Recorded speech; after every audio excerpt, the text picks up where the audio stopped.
I like Roka's style. Drops in, drops one cabbage, nails a 12, leaves, refuses to elaborate. Good job, Roka. Meanwhile, CJ is about to push 100 5 minutes into stream. I swear you piss off the Ruds during the weekend streams because they can't reach your numbers in the time that they have.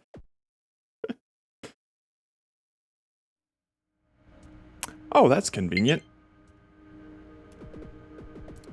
I haven't touched this Switch since we last played Disco. That's perfect. Shows what I've been up to.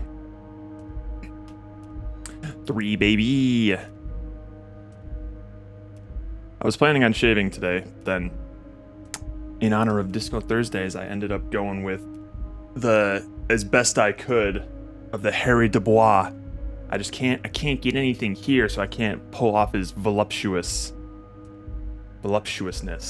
Oh, don't call this stylish. Don't encourage this. The Harry Dubois. That's how you should say it, yeah. I should have continued with my plan. Well, there is the possibility of shaving in this game. Thank you. That's more the reaction I was expecting. It's so tricky because I can't grow even facial hair, and I don't have the patience to like maintain it for months. Because like what you see here, like the length of this, I didn't touch this stuff, and this has been growing for like a month. Like I don't think I shaved at all in February, and like literally I did not shave these spots here at all. But that's as thick as they come when it comes to my facial hair. So if I shave, I look like I'm 12. And if I don't shave, I look like I just got a bunch of pubes glued to my face. So you shut the fuck up, Mastiff, you Viking ass motherfucker.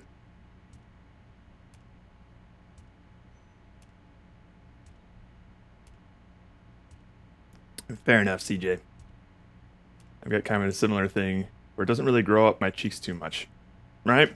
Like that's at least fine. Like if it doesn't grow up here, I feel like that's fine. But because you can still like have some sort of continuous piece of facial hair right here, and if it stops naturally here, cool. I have this weird like middle patch here that refuses to let me grow like a full beard. Ugh. It's the waist. The Tony Stark, huh? I knew some people who specifically cut their hair to look like Tony Stark, and they kind of ended up just looking like douches. Like, it didn't look great. Right. Handlebars and mustaches, that is it. I don't even think, like... Yeah. No. It just looks bad. But I generally just let it grow out because I'm, like, lazy. But then when it comes time to actually shave and my face gets completely clean, which it will be by Friday because I refuse to let like my coworkers see me like this and make the assumption that I think this is a serious look that I'm trying to pull off. My mustache will not connect to the rest of my beard. Ah, that's rough. That is rough.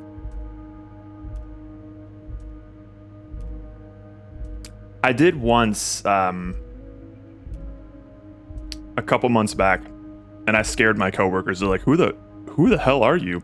Even though for most of my life, like probably I would say within like the past 3 years or so, I've experimented with growing it out because odds are it was during quarantine. I'm like, well, nobody's going to see me during the awkward stages, so it's perfect time to see what this baby can do.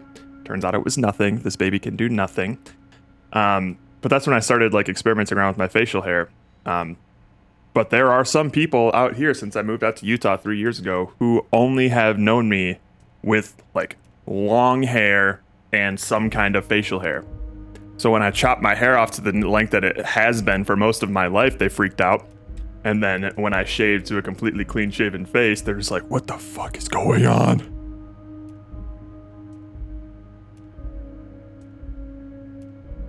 So I've established an all-new persona out here in Utah, I guess. Alright, cool. So I don't have to wait for the game to open up again. Let me just test some volume things. Okay. Game's a little loud, I guess. But it is dialogue heavy. I guess it'll be fine. Why not? So, I just remembered that I forgot to put out a disco log today. But that's fine. Basically, long story short, we've been having a fun, unsupervised adventure without Kim. We talked to this Everett boy here who told us finally where our gun is. It's being held by some old lady who calls herself the Pigs. And she's going to meet us at, I believe, 9:10 p.m. on the docks in the harbor. So that'll be fun. We have about 6-7 hours before we go rendezvous with the maniac who bought our gun. Oh no, I absolutely rewatched the VOD at like 2x speed. And these days I've kind of just been like, I used to like try and capture all of like the story highlights and things, and I'll still do that for like the super important seeming bits. But for the most part, I'll just look for, I've started documenting a little more specifically, like, here's the white and red checks that we did, and here's what dum-dums made me do with their channel points and stuff like that. Like, basically like the highlight of the highlights. So it usually doesn't take that long. These streams will generally go for like 2 to 3 hours, depending. And if I'm watching it like 2x speed and skipping through parts that I know aren't going to have any like major checks or anything like that, I can probably get it typed out in like an hour. The stash is back. Not for long. The Dubois. It's the Dubois is back.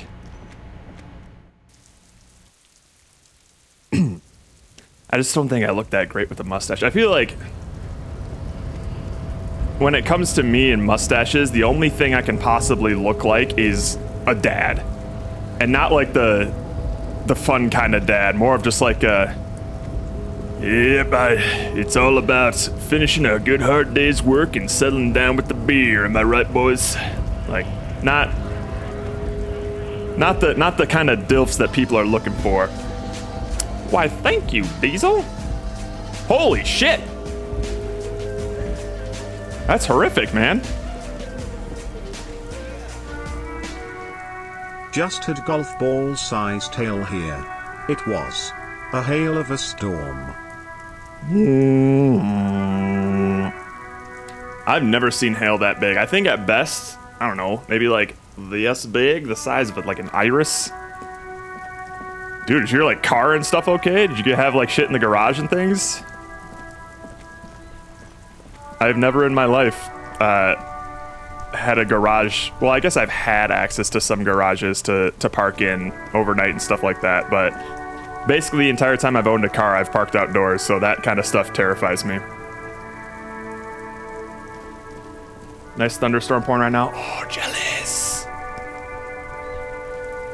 Earlier today, I think it was something. We had like a, whatever like the snow equivalent of a mist is. Like it was really light and tiny, but it was like constant and like obscuring the skyline and things like that. Nothing really stuck, but that's as bad as we got it out here. Fucking destroyed all the cars and buildings in the Denver area. God damn. Oh no. Yeah, well of course Ninja's upset. She's probably gonna have to like replace her windshield or some shit, right? At the very least. Jesus Christ, I didn't realize it would get that big. How? How would hail get that big? Like, surely it would fall from the clouds a lot sooner before it got that size, right? Jesus Christ. Some small dents, Alright, let's take a peek at some of our quests here. Yeah, here it is. Confront the pigs and get your gun back. So at 2200, which is 10 o'clock. Oh, right. The working class woman said that she actually doesn't know where her husband is, and we're finally picking up the case to find her missing husband. How? How the hell does that happen? Where is it coming from? You know? How is that kind of sized hail getting made and staying suspended in the air for that long? It forms up in the atmosphere if the winds are strong enough it can keep... Oh, wow, that's some strong-ass winds. That makes sense. Jesus. Went through 2 floors. Dude. That kind of stuff terrifies me. Like, imagine you're just chilling in your apartment, you know? And you're like, you generally don't go out much. You're just chilling there, living your life. And then suddenly you're just dead from a watermelon-sized hail that you could do nothing about. You couldn't even imagine that something like that could come like flying through your ceiling. What the fuck, man? That's horrific. Not to say that anyone died with that melon-sized hail, but they could have. How about that? That's wild. What do you got for me here? How Denver was warned of its most dangerous hailstorm in history. Oh my god. Oh my god. The damage was incredible. Baseball-sized hail hit the ground at 100 miles per hour. Lakewood, Golden, Wheat Ridge, and Arvada got the bullseye. Here's how Holy it happened. shit. A storm system developed quickly in the desert southwest and set sail for Colorado. Large, damaging hail was in the forecast for the Denver metro about 36 hours in advance. 9 News meteorologists posted this convective outlook on Sunday morning, the day before the thunderstorms. Hang on. Yellow for the Denver metro about 36 hours in advance. 9 News meteorologists. This right here, that's pretty close to Salt Lake City. That's pretty scary. Posted this convective outlook on Sunday. We're talking about hail, Pomo. Before the thunderstorms popped. The yellow indicating a level 2 threat on a scale of 5. These outlooks are the first sign of incoming severe weather. Then on Monday at 12:45, a severe thunderstorm watch was issued as the confidence in damaging hail impacting the Denver metro grew. This was 2 hours before the baseball-sized hail event in the West Metro. Dude, that would be apocalyptic if you were on your way home and you're just like, thunderstorm watch should do. Monday afternoon, the storms developed. At 2:25 p.m., a severe thunderstorm warning was issued for this. Hold up. They were just warned of like thunderstorms? Impacting the Denver metro grew. This was 2 hours before the baseball-sized hail event in the West Metro. If a convective outlook isn't enough to convince you to take action, a severe thunderstorm watch should do it. No. Afternoon, the storms I get severe thunderstorm watches here all the time. A severe thunderstorm warning was issued for this thunderstorm over Evergreen. This was the cell that would move into the metro and unleash. I get excited when I hear that. I'm like, ooh, time for thunder. After weakening slightly as it moved over the foothills, it re-fired and a new severe thunderstorm warning was issued at 2:45. For the next hour, that thunderstorm cell would produce damaging hail from Lakewood all the way to Thornton. At the same time, about 2:45, another storm cell would produce this funnel cloud in Elbert County near Agate, bringing out a tornado warning. Jesus strength of that Christ. storm system was evident all across you shit yourself when you see clouds like that. It was the large hail in the Denver metro that reached a record $2.4 billion in damage that leaves the most memories now 2 years later. Well, they're just a bunch of like solid ice balls, man. And if they're falling from the sky, their terminal velocity is going to be gnarly. Holy shit. Yeah, all we have here right now, I think it's still in effect. But I got it yesterday. I was like, oh hey, there's like a severe wind warning or something like that. Which, yeah, severe weather alerts, airport weather warning. Yeah, it's just like, oh, it's gonna be windy, which that can be annoying because that can knock out like some power and stuff. But like that generally won't do all that much unless you're like planning on traveling either by car or flight, you know. Oh, tornado watch until midnight, dude. I remember back in the day when I was living out in Michigan, and we would have like tornado drills in our schools and stuff. That shit was wild. I haven't really lived anywhere since then that's like prone to tornadoes. California, definitely not. We're more earthquake folk. And then I don't think I think just the nature of being in a valley in Salt Lake kind of shields us from a lot of like tornado stuff. I think we still get earthquakes apparently, but I haven't encountered any big ones. Worst we tend to get is like what do they call it, like a turnover or something, to where like the pollution of the city, it kind of like hovers above the city because it's kind of like funneled up by the valley, and then eventually it kind of just like flips because it gets heavy enough, and it just kind of like flips and just like settles on top of the city for like a day or two, and that's kind of gross. It's like, oh wow, it's really foggy today. Nope, don't breathe that shit in. We get some pretty bad air quality here sometimes. But that's the worst as far as I've experienced with like inclement weather in Utah, unless you count like the heavy snowstorms that we'll get like maybe twice a year. Oh no, not your Mini Cooper. Good old spring. I don't understand why people live in areas with tornadoes. The odds of them actually hitting you are pretty low.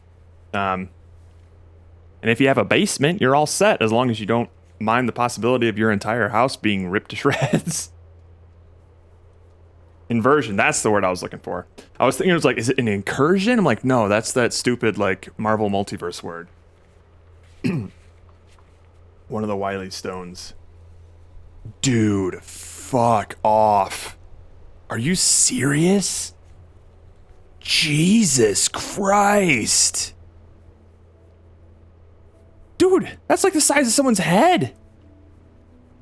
There are no basements in Texas. Are there tornadoes in Texas? I mean, it seems like that would be a pretty flat state. Oh no, that is too big. That will literally replace somebody's head if it makes contact. Holy shit. Bigger than Casca. Yeah. Despite how much I stuff her full of treats and food, she just refuses to get any bigger. A quality bathtub. Would a quality bathtub do anything? Like, to my knowledge, similar to like earthquakes, the way that you avoid them, or the way that you keep yourself safe, is to get underneath something and protect like your neck area and your head and stuff like that. Like protect your spinal area by getting underneath something. Would a bathtub do anything? I mean, granted, like a bathroom would probably be one of the safer places you can go just because of the ideally lack of windows. But I don't know what like being in a bathtub would actually do. Is there like some sort of urban legend of somebody who got picked up by a tornado, but they were in their bathtub, so they're just like hanging on for dear life, and then they just like land safely somewhere? No way. No way. Good God.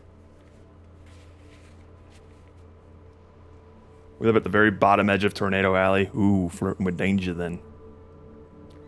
Lack of windows and surrounded by pipes and something solid that connects. Yeah, that would do it. Yeah. That makes sense then. I was picturing like an old-timey like Victorian bathtub that's like propped up by those little like feet or whatever. But yeah, most bathtubs these days are kind of just like super glued into the corner of a room. So here in most of Tornado Alley have reinforced rooms, usually an inside closet or bathroom designed to resist tornadoes. Gotcha.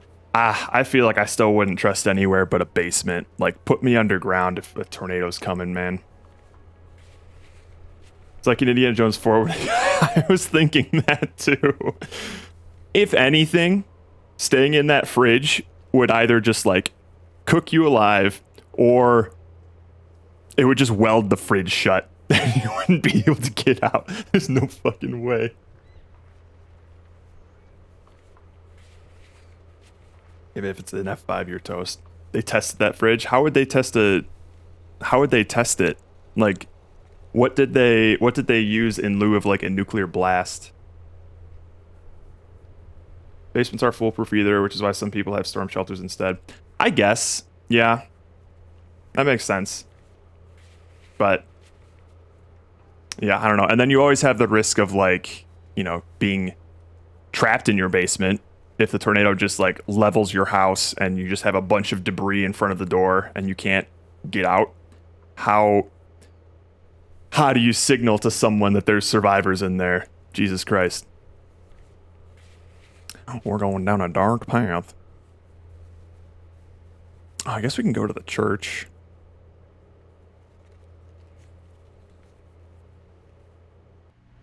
Actually, yeah. Let's go to church. We'll save the actual murder solving for when Kim's back.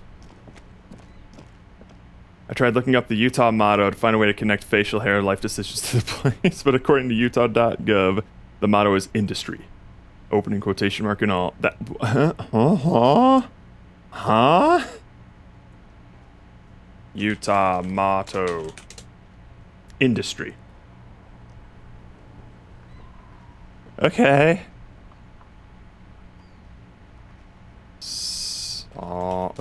Salt Lake City motto? Doesn't seem like they have one. Different by nature. Hey! That could work. That's not bad. Different by nature. Jesus. What's up, Chief? I think I might want to buy some of your shit. Everything's still cool here, officer. Alright, I'll leave you to it for now. There were a couple of things in here that I remember wanting. Like the speakers. Sign on these sunglasses lasts a lifetime, officer. Okay. 100% guaranteed. +1 Inland Empire, -1 Perception, +1 Electrochemistry, -1 Logic. Shades of Self-Destruction.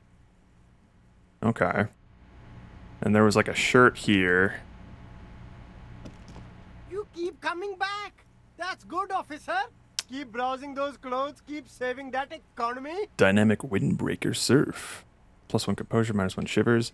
Alright, what was with the shoes here again? The speakers below are banged up. Holy and worthless. shit! The sneakers triumph over them. They're the star of the show here.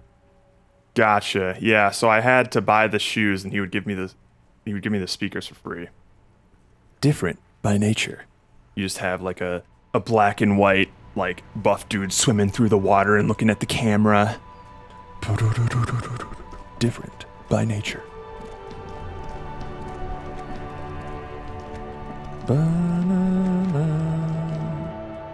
Because I actually do have money to spend now that I don't have to pay for lodging, which is super nice. Typical Martinez street. Don't have that much though. Assorted floor and table lamps. Good lord. I think there was like a The boombox is a boombox. And your boombox, Equip this to play that tapes. gold and amber.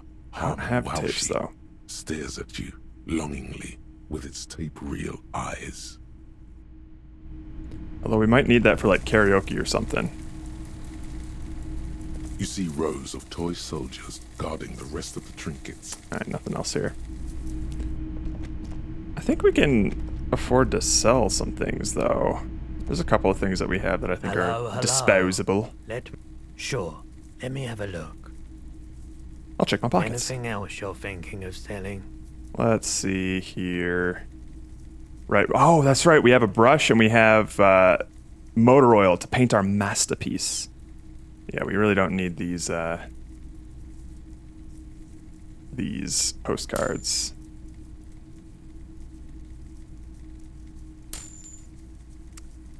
Postcard Boogie Street 46. Alright, sweet. Nice. That was not much. Another time, perhaps. We got about $1 out of it. 1 real.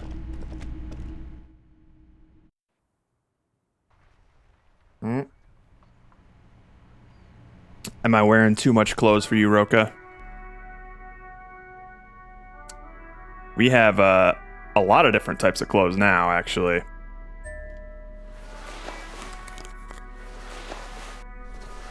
So it might be tougher to sort of pick some specific stuff, but you could also go for like a look or a theme or some stats, and then we can figure it out together.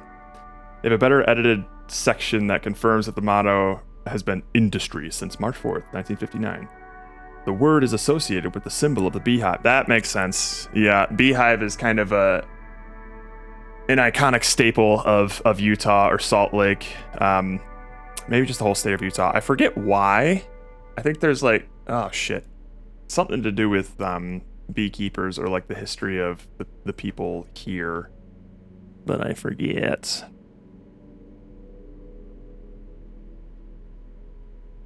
Armor boots. The glasses next to them, necktie and gardening gloves. All right. So we got armor boots, the neat office shades, the necktie, gardening gloves.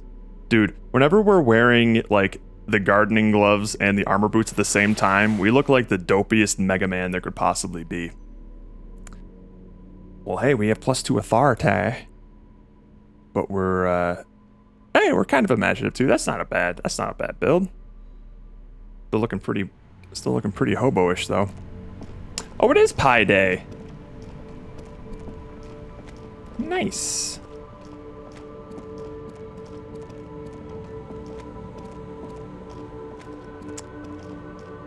You know what? Maybe I should go back and buy some mag for my sanity, just in case I encounter anything trepidatious out there. But what have you done, Homo? Oh, is it good?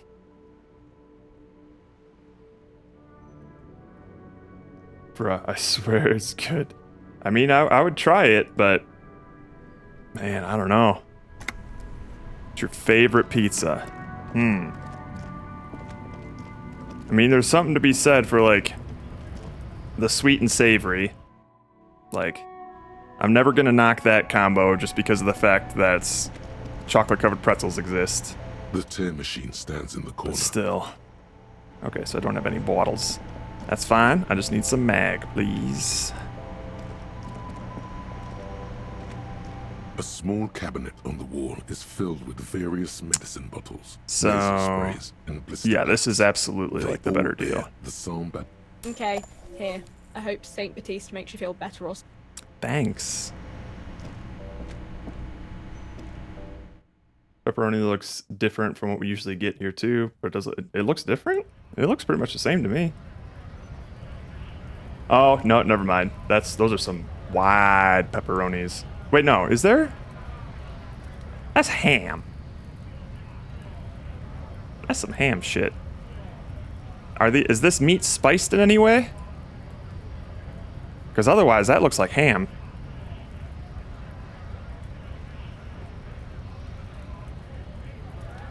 No, it's not ham. Okay, so like this meat is like spiced like pepperoni or something?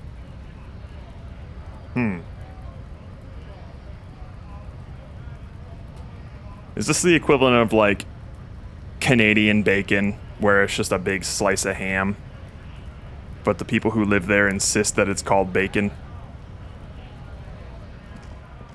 Stupid Canadians. Probably not. Probably not.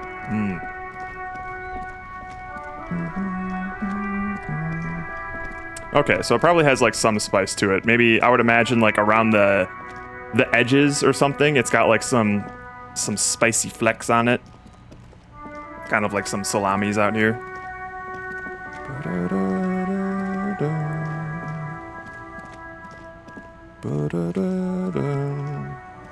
Alright, let's keep exploring the harbor.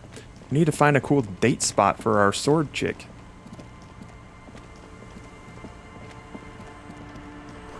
The underside of the boat has been recently tarred. Ooh, what this? Oh shit, I gotta go all the way over there. That's the cheap banana pizza. I'll remember to take a photo of the good shit next time I buy it. Okay, yeah. I am willing to be convinced. Oh, I'll take that.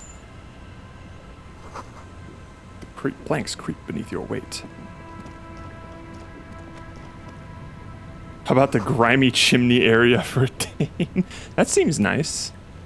I think she'd like that. Everyone I had try this had the same yikes reaction. They're all... Yeah, I mean, like, it absolutely does sound immediately disgusting. But if there's, like, a contingent of people who will swear by it, usually it has some merit. Except for anyone who likes durian.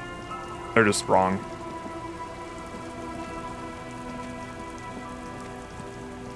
We didn't get very far out here because we met the hooligans in the tent. The hardcore! The water runs from the west. The source is upstream. A broken pipe. Oh, I bet there's all kinds of junk out here. Let's go.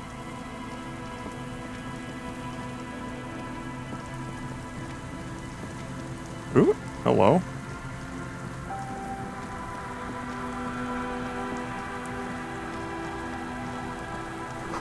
Bars cover the long, dusty windows. Hang on one sec. I need to do my due hobo diligence. Oh? Another power box. It charges nothing now. It's empty. Hang on. The fence blocks the path. There's no way here. What is this? Locked! Oh, how can I open these? Alright, fine. We'll talk to this lad and his child. What you gonna do with all that junk? Buy some more junk. With how there are no windows on the south side. This was to deal with. Maybe. Yeah, hang on. I have a pry bar, don't I? A blond man stands next to his son, pointing to the weather-worn ruins. He sees you approaching and smiles. I would not if a man like me were approaching. You, officer. How did he know? The historic subjects of West Martinez. I was just telling my son about this building. Not many people appreciate the historic significance here. Very rich in hypertext. Hold on. Hypertext? Yes, hypertext. Young Cobb and the collection of cultural hyperlinks. All right. You were talking about the building. Go on. Very important. Mikhail, say hi to the officer. He rests his hand on the boy's shoulder. The child stays hidden behind the hem of his father's coat. Good call. Clutching to his worm-themed coloring book. Mikhail's a little tired today. We spent all night trying to run Orbis on his radio computer. Have you heard of it? It's a programming language used in Grad. Quite tricky, but he wanted to play this Grad-made adventure program. We've been getting really into verbs lately. The man speaks in the artificial cadence of a professor, or someone who's been on too many radio shows. But I assume you're not here for giant worms when there are so many real things to see. Just as I was telling Oh damn, he's a gamer. He's a gamer in training. Just wait. Just wait till you see what this kid's gonna be able to accomplish once he gets access to the internet. Well, get a load of this guy. He really enjoys his trivia. The Orbis programming language was named after its inventor, Victor Orbis, a cybernetician from Grad. They run Vox in the Occidental countries. You look like you look like someone who has money. Do you have any money? I do have some money, yes, but that's not what's really important here. He brushes it off like it's not a thing at all. No, I mean, come on. You need the money. Yep. If it's not a thing, he can give you some. Could I have some of that unimportant money then? Oh no, I don't have it on me, officer. I was talking Damn it, more Trant. general terms. He looks uncomfortable, his left hand squeezing his son's shoulder. Now his instincts are finally kicking in. I'm just spending time with my kid here, showing him around the lesser-known parts of our hometown. It wouldn't be wise to carry huge amounts of cash on such expeditions. Not that he would have to worry about being robbed. He looks surprisingly buff. Does he work out? Yo, do you work out? I do some Lomantang stick fighting now and then. Lo Mantang stick fighting is a form of martial arts originating from the island of Lo Mantang. It uses slender wooden sticks for confronting the opponent. A form of martial arts on the Isle of Lomantang, right? Actually, a great many cultures have their own version of stick fighting, such as the sacred Mabolo tradition of the Harli people. The name deriving from the butterfruit tree traditionally used for crafting the long, slender sticks, whereas the sticks used in other cultures... Okay, so he could kick our ass He then. goes off as he paints you a comprehensive picture of the history of stick fighting among mankind, seasoning it with unexpected pop culture references. Stick fighting peaked during the Newgrounds era, changed my mind. Man, he's good at speaking. People must love him.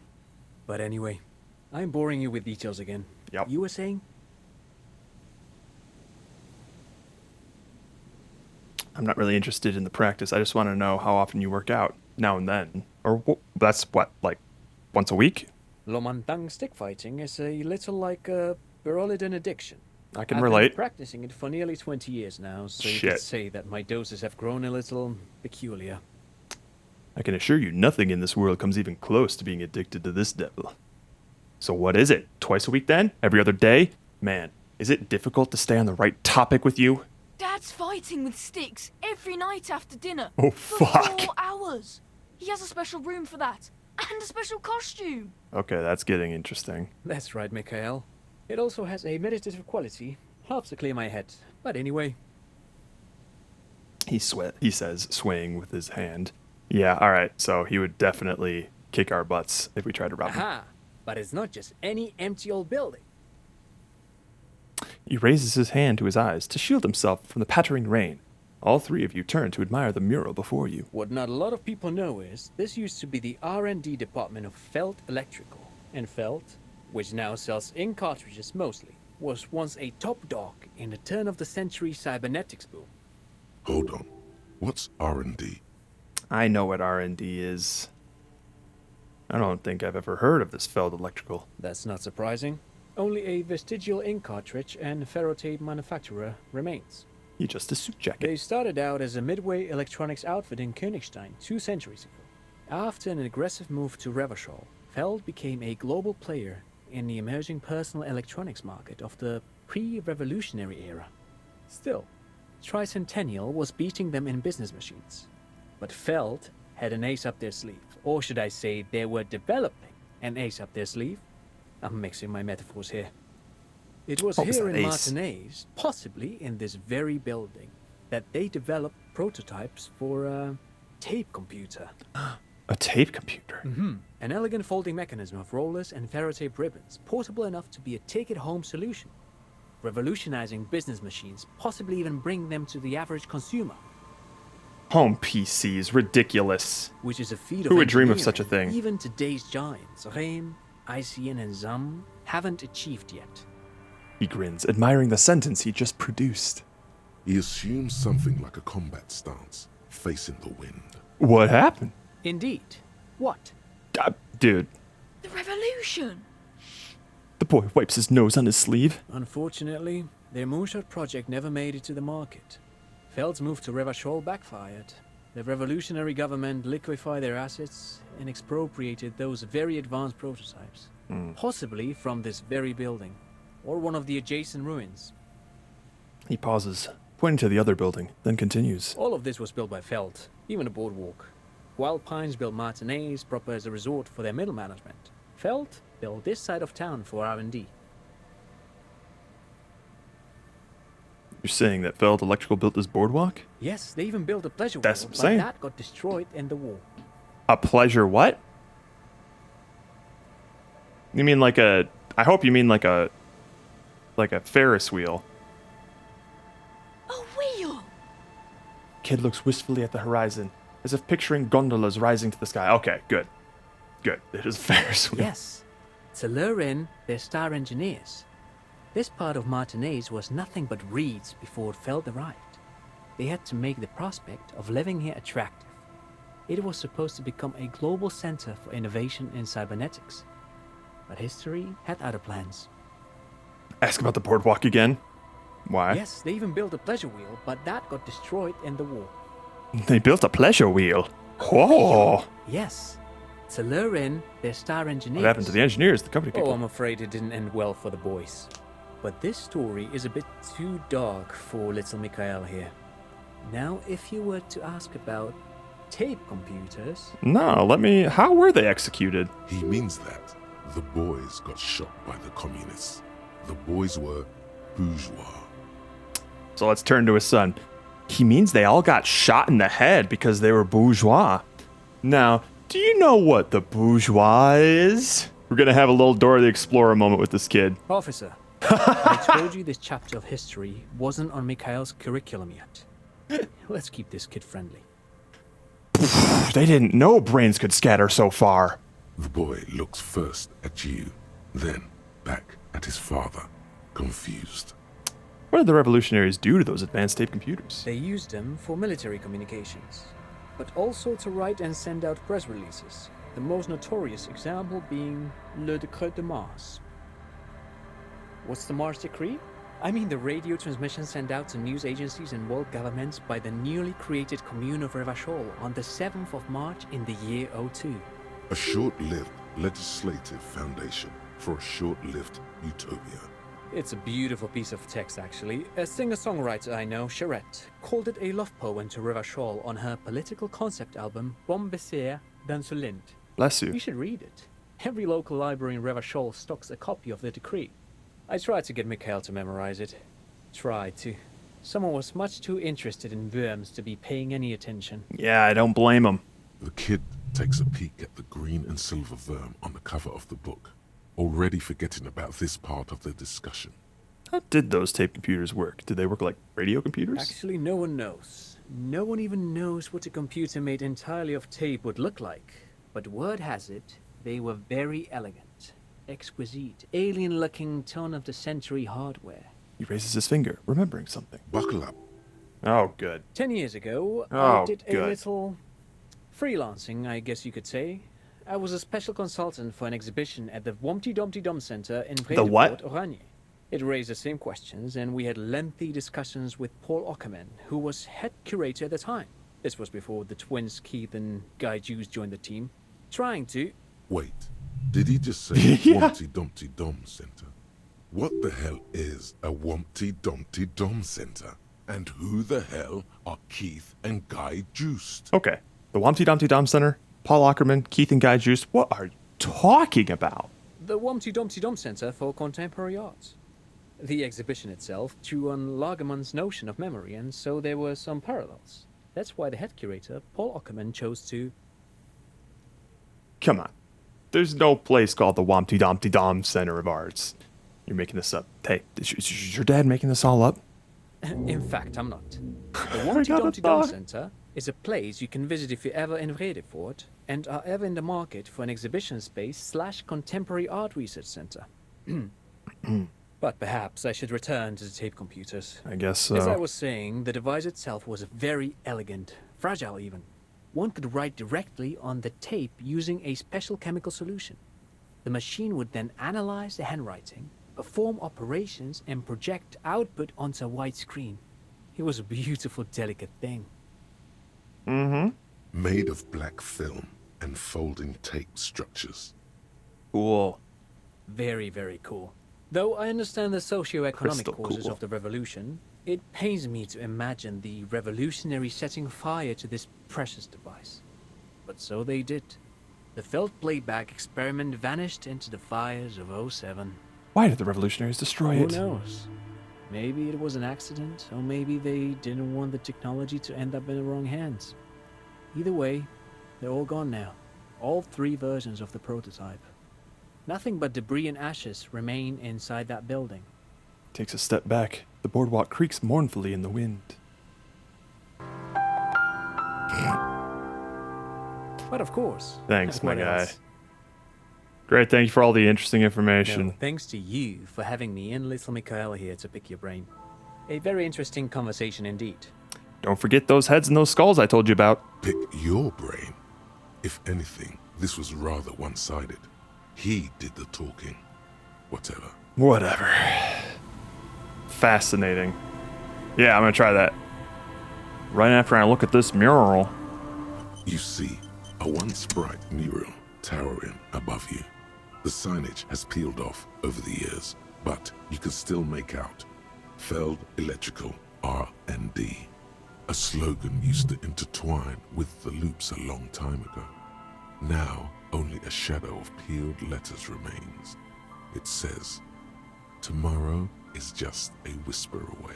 Tomorrow is just a whisper Ah, away. yes. Ah! Their famous motto. A fine example of technological optimism from... He says something, but the wind blows and you can't hear him. Thank God. Later, nerd. I got shit to do. Alright. A pry bar, perhaps. Whoops. Nope. Nope. Nope. Put those shoes back on, please. I need to keep my bag out in case I find any bottles. Alright. Yes! Hey! Okay. Got some Nosafed. 525, let's go! Hang on, there were some other places that were locked. Let me take a peek at those. There was some stuff closer to the house. Ooh, hoo, hoo, baby. Hoo, hoo, baby. Let's go.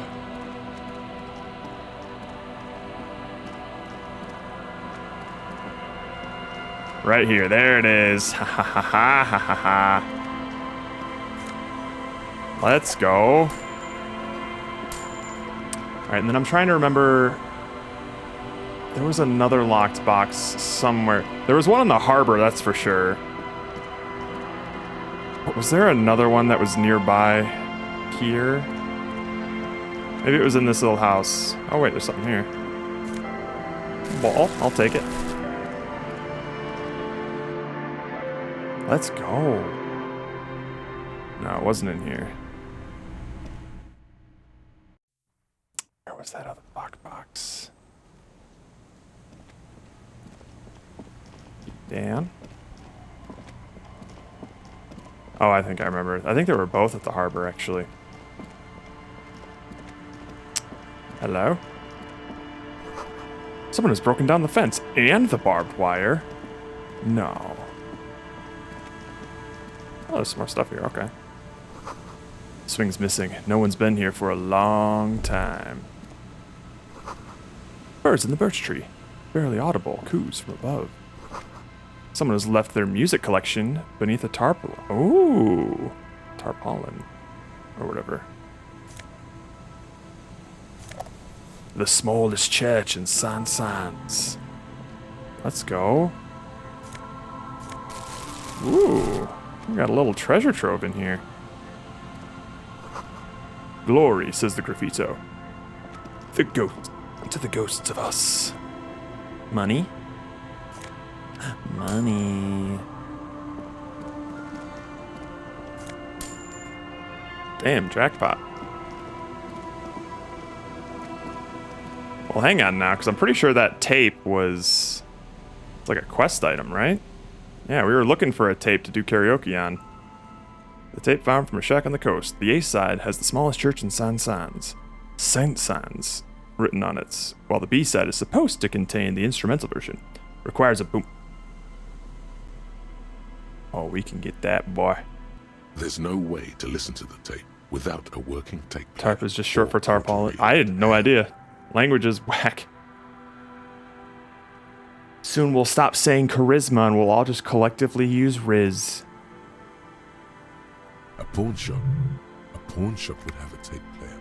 Damn right it will. Let's go get that. That tape player was what, like $7-12, something like that? Was there a lockbox over here? No. Okay. Nope. It's one of those things, though, where the Reds and I have started using it ironically, but God knows when it'll just be naturally coming off our lips.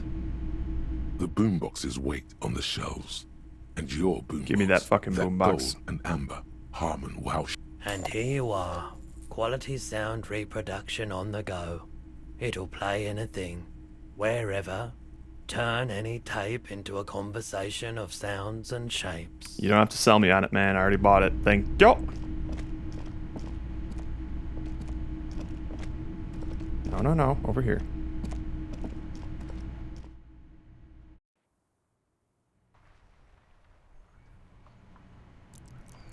Let me take a peek. Oh, baby, it's a tool. Let's go. Real boombox of everyone's youth. A little banged up, a little chipped, and honestly not that loud either. Looks cool though. It excels at being carried on the shoulder, allowing you to play audio tape items and blast music into the face of unsuspecting strangers. Let's go.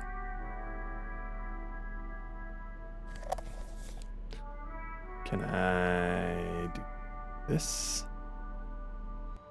The porter reel is just what you needed. Let's The go. reel's attached to the apparatus with a satisfying click. The tape is routed behind the magnetic reader. Hit the play button. Press the large button marked Commencer, and the tape starts spinning. There's a small delay before the song starts playing. Push it up against my ear, It baby. sounds like someone's moving in the room, getting comfortable. Then the organ starts playing a simple, melancholic tune echoing in the hallway. A lone singing voice joins in, telling you about the tiniest church in Cessons, surrounded by even tinier yard. You almost feel the seaside mist on your skin. It's mega sad. That's what we were looking for. Within seconds you know, this is the one. The real shit you've been looking for. Yeah. The one you trust your room to that Claudia told you about. Perform it. Let's go. A click, then silence for a bit. Then the tape stops spinning. Could I sing this for karaoke? I think I could sing this. Of course you could sing this. You could take sad to a whole new level with this. And you already know the lyrics since you've listened to it like a million times. Perfect. Yup, they're all here. All 3 verses. And the B-side of the tape contains the instrumental version. Perfect. It's like the world itself is telling you to go. Only one obstacle stands on your way. What? Gart. You have to convince Gart to let you sing karaoke in the whirling. After you've won him over, you can express yourself. Let the pain out. Make everyone understand.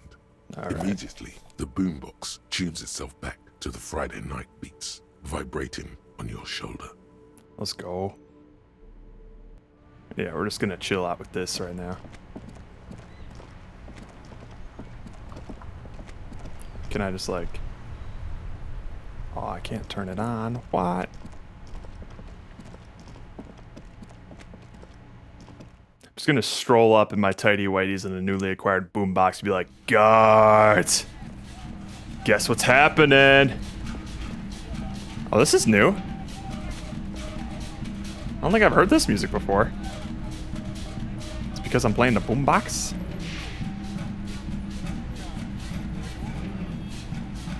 Hey, was there something you needed? God, I need to sing karaoke now. No, you don't. It's not happening. He tries not to look at you. It's dangerous to acknowledge the karaoke man. Maybe he can find it somewhere in his guard. Don't you do it? You need to approach this situation logically. Ask him why he has the PA system installed if you can't use it. Yeah, but Johnny Law is about to tear it up. Sad style. That won't make it. That won't work. It's my way of apologizing for the trouble I've caused. Please let me say I'm sorry. Then why do you have the PA system hooked up? It's for no one. It's a prop. I'm not letting anyone use it. Boo. After the great karaoke catastrophe of 44. What happened in A 44? lot of people got killed because some arsehole wanted to sing karaoke. When was the last time you had a band play here? It's not a prop. It's for clients. I know it's used. Okay, yes, it's for some clients. He admits it reluctantly. Okay, fuck me then. Just fuck me. I'm a real client. I've paid my bills, and I have the right to use the karaoke machine. Ha! Well, we don't have any tapes. They all got stolen. It's alright, I have my own song with me. The man in the vest and the violet shirt stares at the tape you've just given him. He begins to frown. Hard. Yes. Fine, fine. Climb on that stage and do your thing. Just get out of my hair. I'll plug it in for you. Damn this karaoke machine. Yes. I'm having it uninstalled, he mumbles to himself. Goodbye. Let's go. Oh shit. All right. So we're about to do some karaoke. Are there any changes that we want to make for our outfit that make us look stage worthy, or are we rocking it in Hobo Mega Man style? I could go either way.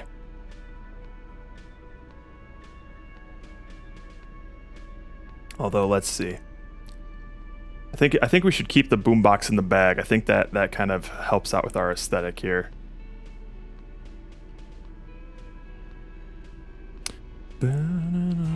Make it work. Go, go, go. Do it. Go, Oh boy, Roku, what are we doing? Make it work. What's happening here?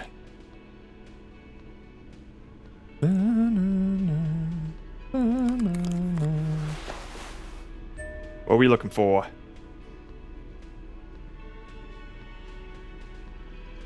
We can dress ourselves to the nines. We can go party mode.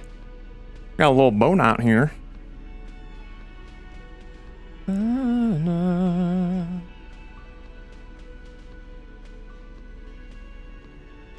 Bow tie, mesh shirt, black shoes, glasses. Is it going to be these glasses or is it going to be like the accountant glasses? No gloves. You got it. Bow tie, mesh shirts. Oh, we are rocking up the drama. Let's go. Black shoes. Are there any other black shoes? So we got like the black shoes, but we also got some boots. I'm assuming you mean the shoes though. The slick glasses. Let's go. Neat office shades. Black coat open. Oh dear. Our RCM patrol coat. Oh god. Dude, look at us. Do you have black pants? We have like these khakis. I don't think we. So we're going like sad goth mode. Well, let's see what these look like. Okay, those are like khaki. We got like some jeans. We got our flare cut trousers, or we can go pantsless. Damn, we are looking classy though. All right. What's the verdict on the pants? Khakis, I guess. Fair enough. We'll be dressed to the nines for this stellar performance. +2 drama, +1 visual calculus, +1 esprit de corps, and shivers. All right. We about to rock this shit out of the park. Oh. These are some wonderfully regular Pork. pants. Not too tight, not too loose, moderate in every sense. You'll blend right in at some pleasant dinner party. I like regular normal things. I know you do. These inter-Isolari pants are like wearing a perfect compromise in your nether regions. No one will call the moral intern on you like this. That's for sure. You're a little more moralist now, buddy. A little more normal, even if you didn't want to be. Boo. Makes sense. This is what wearing boring office trousers does to you. Fair enough. But these boring office trousers are about to make waves on the stage, baby. The stage is all set up for your performance. Feels silent. You can hear the pellets creak under your feet. You feel a little dizzy, a little unsteady. So No. So, are you ready for your thing now? Let me know when I should turn on the karaoke carousel. 3%. Oh no. Oh no. Okay. Which of these are gonna increase my odds and which are gonna hurt them? I feel like I'm just gonna get nervous. Let's see. Immediately, a loud feedback noise startles the room. You feel like an amateur. How are you supposed to hold the mic? Should you just sing into it? Where should you stand? Hands. Shut up. Where do you put your hands? Oh no! Oh, that's bad!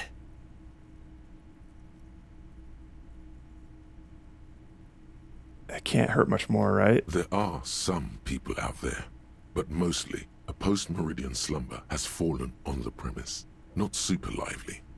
It would be wiser to perform in the evening, no? But the choice is yours.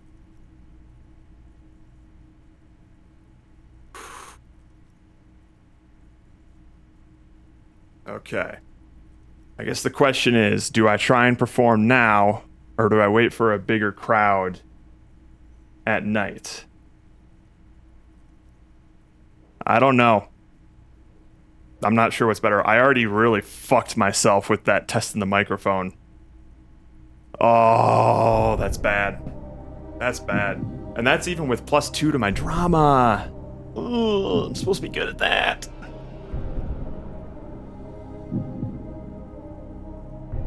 So option 1, well, maybe I should have said, fuck it. You know what? I should have specified. To whoever voted no, what did you think that was? Because I guess that could go either way. So, hang on. We're gonna do a revote on this. We're gonna do a revote. Just so I can make it clear what's going on. Yeah, I think option 2 is going to be wait for later. So, I'll just wait for the vote to time out, and then we'll start another one. Okay, so, option 1, try and sing right now. Option 2, wait for later. Bear in mind that this is a red check that we don't get to retry. So option 1, sing right now. Option 2, wait tonight for a bigger crowd.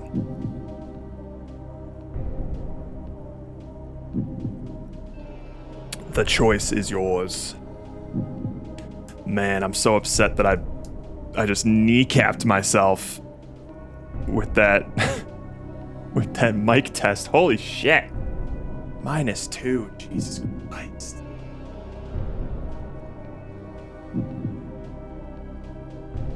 This is a red check and cannot be retried. Oh. That's only a little bit better than a coin toss. Good God. That's spooky. That's spooky. But it looks like we're gonna wait till later tonight. Fair enough. I got a locked box to open. See you never, nerds. My magnum opus will come when they least expect it. And when it has the largest audience. I got all gussied up for nothing. That's fine. That was the dress rehearsal, you know? I think my boombox is actually like doing shit.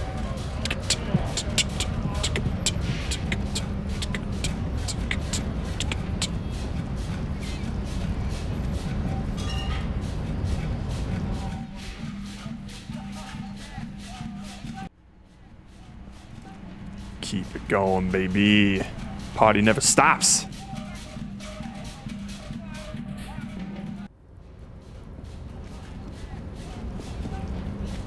I am just a nuisance to everyone around me.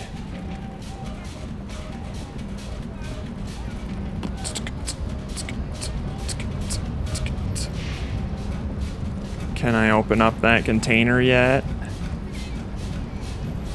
You're back before the cargo container. Its drawer Can't persuade it open yet.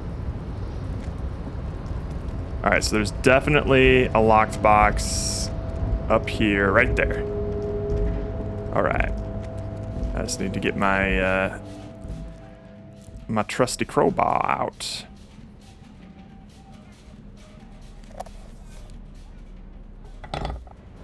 Excellent. Open it. Open it. Ooh, what is that? Fallen Ultra Series gloves. Hold the phone. Those look like they had like Wolverine claws on them. Dude. For ultimate performance efficiency, these Fallen Ultra Series gloves come fingerless and with a grippy padding covering the palms, making these the ideal quadrupedal movements or for lifting cargo. My goodness. Well, I can't really see him. But okay. Worth. I swear there was another locked box somewhere, but I'm forgetting. I'm forgetting where it is. Can't believe I didn't think to equip the crowbar, though.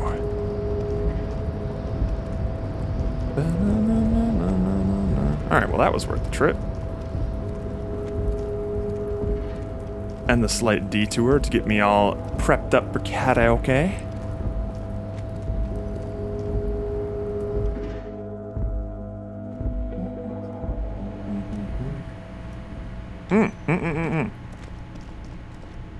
I've just thought of some other places that I can open up.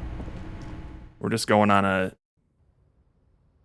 run and loot excursion here.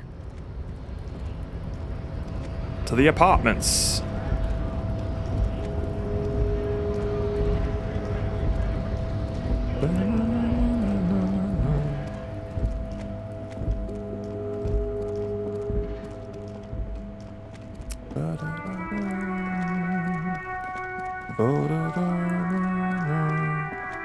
Don't worry, lady, I will find your husband, even if it kills me. I think I'll save my magnum opus painting for when Kim's back, too. I might call it an early night just so I can get him back in my squad. He's gonna be so fucking impressed. Quick save. These apartments can be temperamental.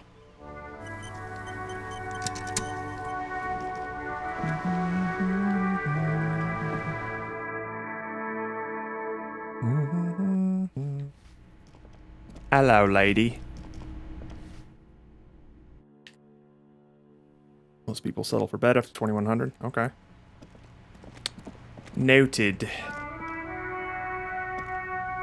BRB Cindy. Just looting your place again. Ah, I thought these were open up. Shit. What a waste. Anything up here? No. Alright. Oh.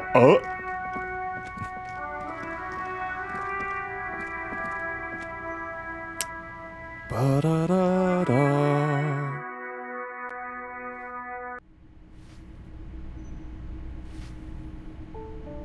Anything lootable in here? Nope. Are you sure? Damn. Well, we've been in there. Just a little bathroom. Nothing interesting. Da-na-na-na-na.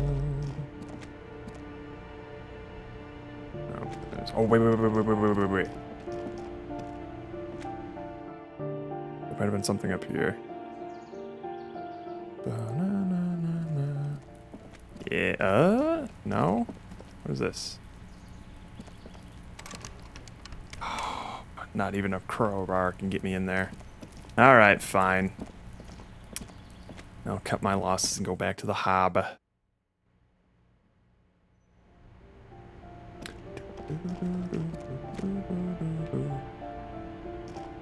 Go.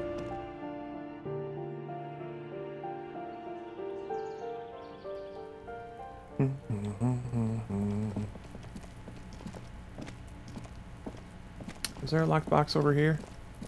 No, just some dude's apartment. Alright. Fair enough. Hi, child that didn't shoot. How's it going? Bye.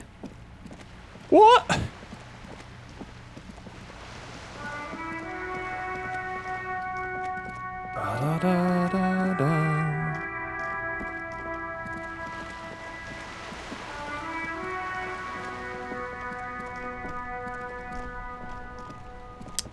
Okay. So we're still looking for a date spot. Hi, child I didn't shoot. Yet. Ugh. Oops, wrong way.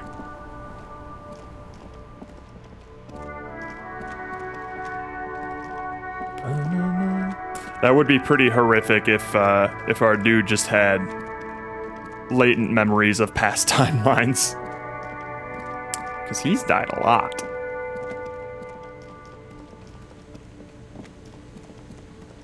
Oh, is there something over here? Ha ha ha ha! Something looks locked.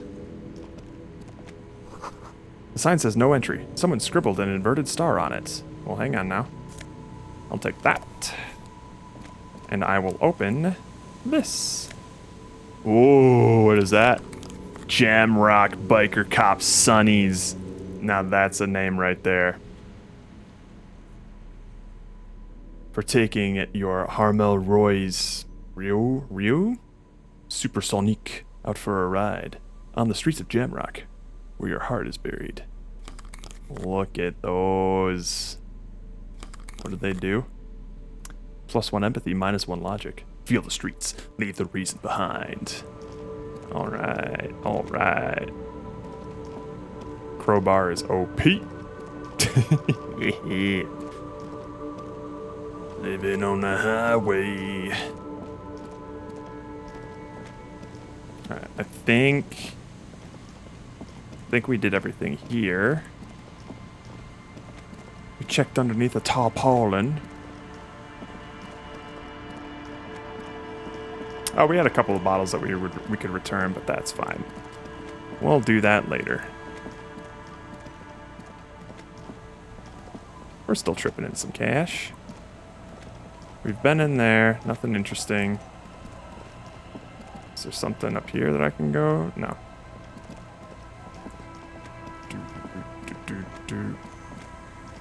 Wait a minute, was there something in my apartment? Can you break into that factory that that guy just got? I can check. Alright, nothing here. Although, we are confronted with temptation once again.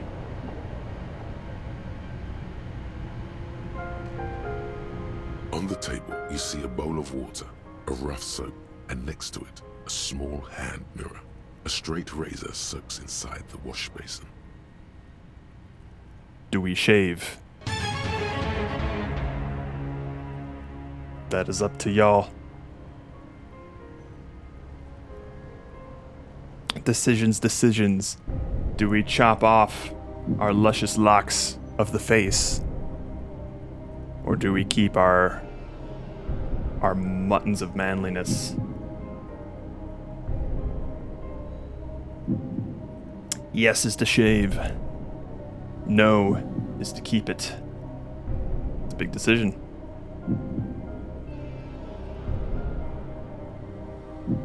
And one person holds all the cards. Uh-oh. If it's a tie, we flip a coin. It's time to clean up our act. Oh boy.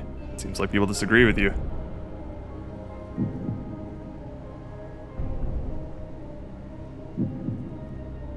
Every time we come in here, we'll have a revote. And this is our new lodging, so we'll be coming in here frequently. The answer is no for now. Shaving unlocks the secret ending. You don't know. You don't know anything.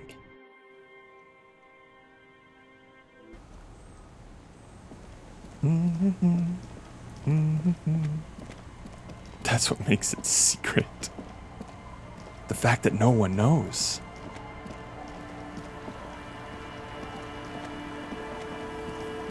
Yeah, let's go check that factory building.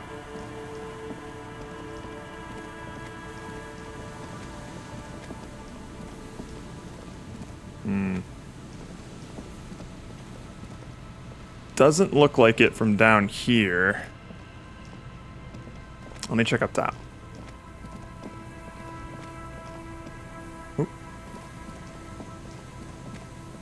The pleasure wheel factory that lures engineers. The remaining windows rattle from a strong gust of wind. They're covered in a thick layer of grime. They must have been like this for 40 years. Try and see inside. Dripping water falls from a high place. All you can see is the shadow of a collapsing staircase. There's rust and corrosion on the bars. They're foaming with it. And a small layer of white salt from the sea. All right. No way in, I'm presuming. Ooh, a telephone down there. Yeah. Okay. Ooh, we got lots of stuff here. Hang on one sec.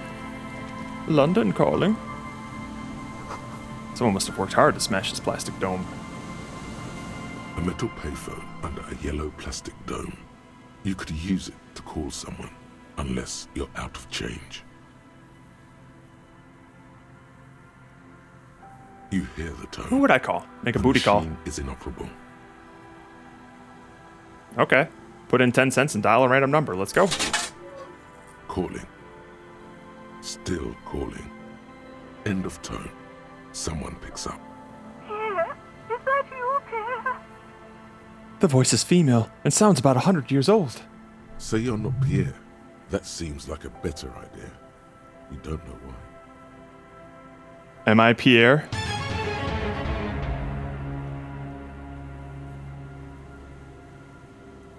Am I Pierre? That's the question. Reaction speed's telling me no. But somebody's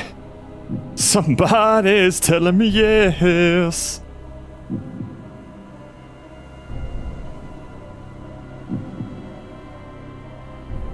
Am I? Am I Pierre? Oh, God. Some of y'all are cruel.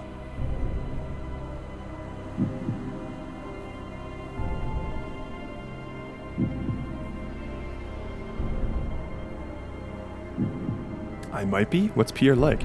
No, this is not. Or I could just hang up immediately. Pierre, is that you? She's been waiting for a call for centuries. Oh no. Well, yes it is. Hi. She's gonna recognize immediately, right? So nice of you to find the time to call me. It gets so lonely. Even the animals have died. Oh no! Who did it? Who did it? Who voted yes for this? What kind of pets did you have? That's not good. It gets lonely even when you're with people. That's not good. Are you sure you're Pierre? Your voice, it's different. There. Chrysanthemum. Oh no. She's off her rocker. Her voice is drowned in white noise. Sounds like waves washing a beach, growing in volume until the call suddenly disconnects. Well, that's our good deed for the day. Good God. That reminds me, we need to go back to that building and try and do another volition check for that random ghost lady in the commercial building. A dead phone, a smashed receiver, like someone hung up too hard.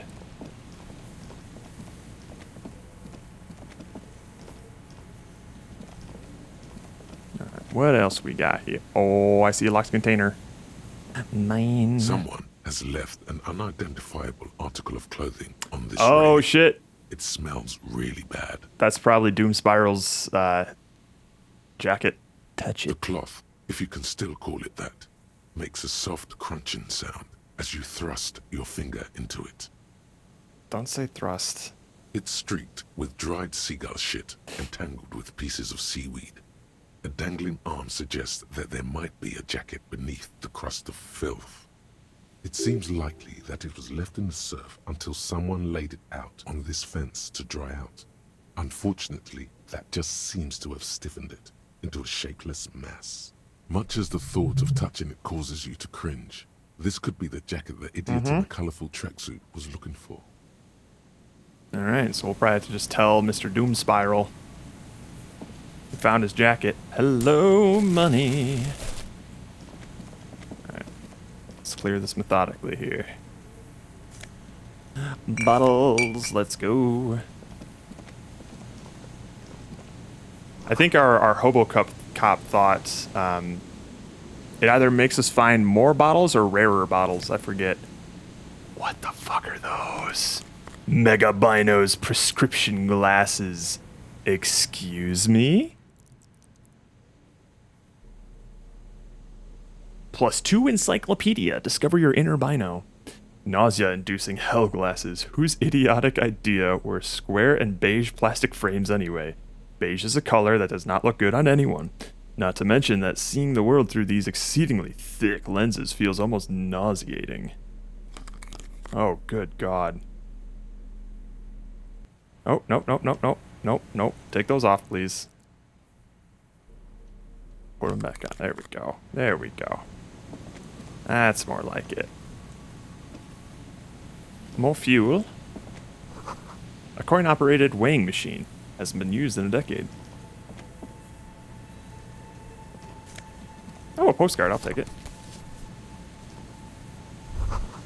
A makeshift roof. Vagrants have tried to make the boardwalk habitable. The tarp will keep out neither rain nor snow, nor winds.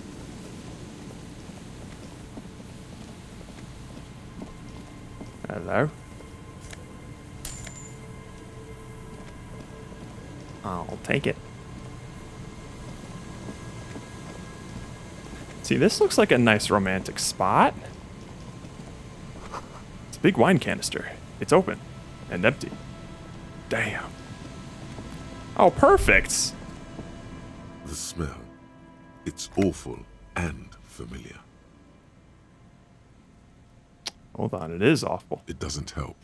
You can still smell it. What is it? Don't you recognize it? That hideous pungency. That faintly cloying sweetness. Only death smells like that. No. Something cold wakes in the pit of your stomach. It is death. It must be. It's a dead corpse, isn't there? Isn't it? Ow. Yes. Ow. A sense of dread washes over you as you look ahead. Oh, shit. Oh, shit. Careful there. These floorboards look rotten and weak. Oh, that's a dead body. That's a dead body right there. Hang on. There's some tear, an empty cigarette package, and a crumpled kebab wrapper in the trash bin. Examine the tear. 2 empty bottles of Tallulah vodka and a can of black potent porter is all you find. You want to see a dead body? How's it going, Captain? Captain of the Gravy Seals. That is an excellent name. No. There's more. Livis strawberry liquor, plus some Pilsner bottles too. Better not pick them up. They seem unhygienic. They seem like tampering with a crime scene. Whoever tossed it here was a heavy smoker. The brand name reads Red Astra. Red Astra is the black market version of Astra cigarettes, known for their high tar content. You see traces of mayonnaise and ketchup on it, as well as a tomato wedge. The wrapper reads Shish Kebab Revachol. Shish! It's no older than a day or two. No mold yet. Can I eat it? It's hard to concentrate in the smell. The sea air brings some relief.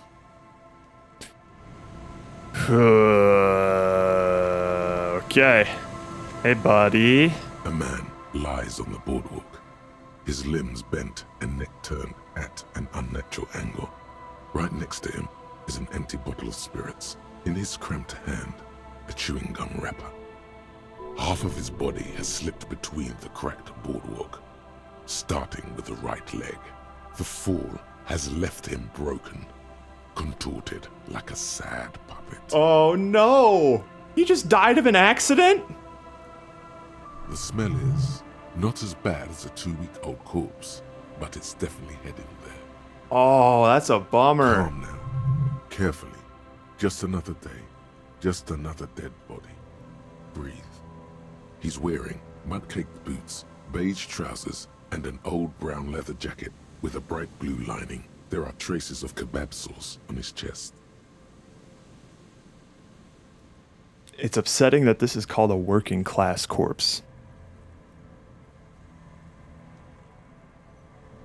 Did we just find the working class woman's husband?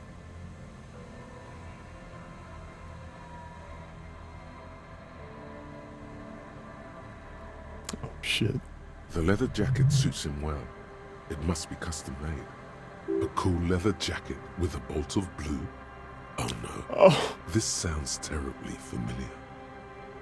You find some sunflower seeds and a rain-soaked library card folded into 2. His jacket feels sodden and heavy under your hand. Oh no, he found her husband. The man has fallen through a crack in the boardwalk and hit his head against the metal bench. Coagulated blood covers his black hair. One of his feet is still dangling through the hole. What a way to go. A bad fall. It might have been dark outside. This place is a minefield in the dark. When damp, these boards are really slippery.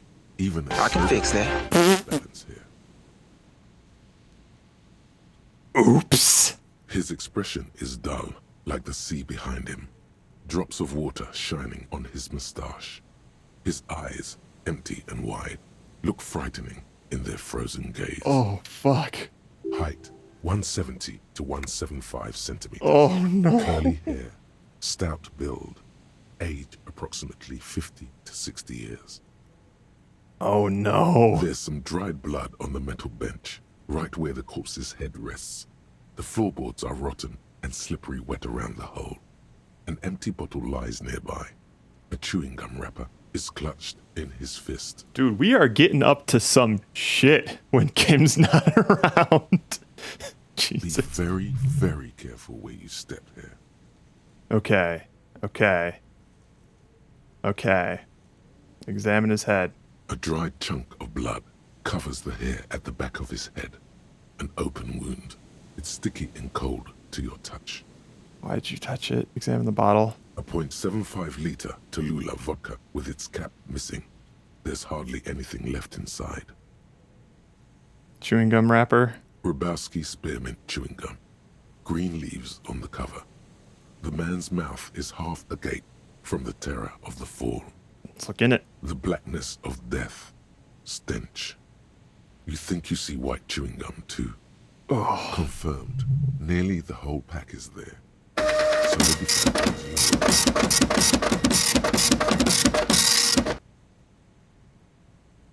Hey, Gorley. I don't think we should step on the floorboards. We should probably step back. The entire boardwalk creaks in the wind as you take a step back. What should I do with the body? First, you need to talk with the lieutenant. Then report back to the station. This is too complicated to handle on your own. Kim comes back first thing. He's like, dude, you won't believe the shit I went through yesterday. Come here, I gotta show you something. Fuck. Coin-operated viewer has been out of order for years. Well, I'll see you later. God. Oh, that's not great. So maybe not the most romantic dating spot. We could probably keep this. It's like, hey, you want to see something cool I found? You gotta promise not to tell anyone, though. It's my little secret. Good lord. What an unfortunate discovery. Oh, this is the church. Dante! What? What are we doing, Roka? Go make another you dick. Yeah, we've used the payphone a couple of times. We just pretended to be some senile old lady's, like, lost family. There's a tone. The machine is operable. Oh, God. Calling. Still calling.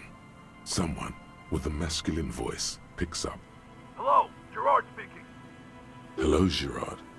Technically speaking, you're electricity. Shut up, conceptualization. No, what you are is a surprise.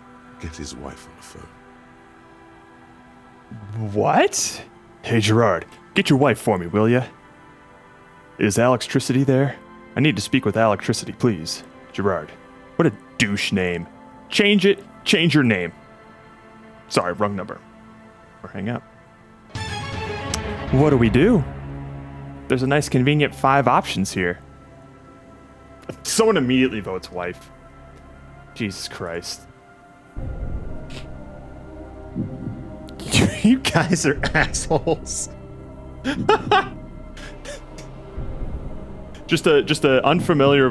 We are gonna sow like discord into this marriage. Give me the wifey. There's gonna be an unfamiliar sounding man asking for this man's wife. The wife doesn't know who we are, but good luck convincing her husband that that's the case. Holy shit! All right, yeah. Well, I think that's a pretty unanimous vote there. Hey, Gerard, get your wife for me, will ya? Who is this? Doesn't matter. Put her on. I don't like waiting. It's Harry. Put her on. I don't like waiting. It's Pierre. Now put her on. I don't like waiting. I'm sorry. It was stupid. It was a stupid joke. I shouldn't have called it. It's stupid. I'm so sorry. We have another 5 options. Who are we? Are we Harry? Pierre? Doesn't matter. Or do we fess up? We're going with Pierre. We're going with the son of the old lady that we pretended to be. Oh my god. Yo, I fucking... Alright, well. There goes that vote. It's Pierre. Now put her on. I don't like waiting. Who the fuck do you think you are talking to me like that? The voice on the phone is suddenly very agitated.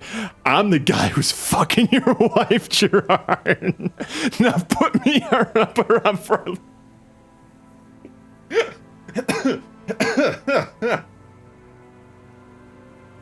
Ugh. You know what to do. I say we let chat decide. And see how long it takes for number 1 to fill. Yeah. Well, how about this? I'm gonna vote 2 this time, huh? I'm gonna vote just to apologize. It's not gonna do anything. Oh my god. Alright, yep. I'm the guy who's fucking your wife, Gerard. Democracy manifest. Just tell me what's going on here. Bien, come here. Oh shit! He already suspects someone!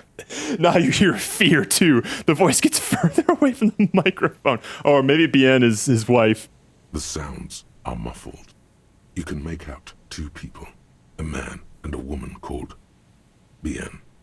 They're talking to each other in agitated voices. No, not kids! There's a shuffle of feet. No! Children, maybe. God damn it. Amid the howling in the wire, you make out a woman's voice with a thick Samaran accent. Gerard, this is a joke. Someone is making a joke. Oh no. Please believe her. More shouting. You're pretty sure you hear a man saying fuck several times. Then the crackle in the phone line gets violently louder, like the surf breaking. Oh! Stop it! I was just kidding. I'm not sleeping with your wife. Wait, Gerard. Let's just keep talking, buddy. I'm not going to stop. I'm going to keep...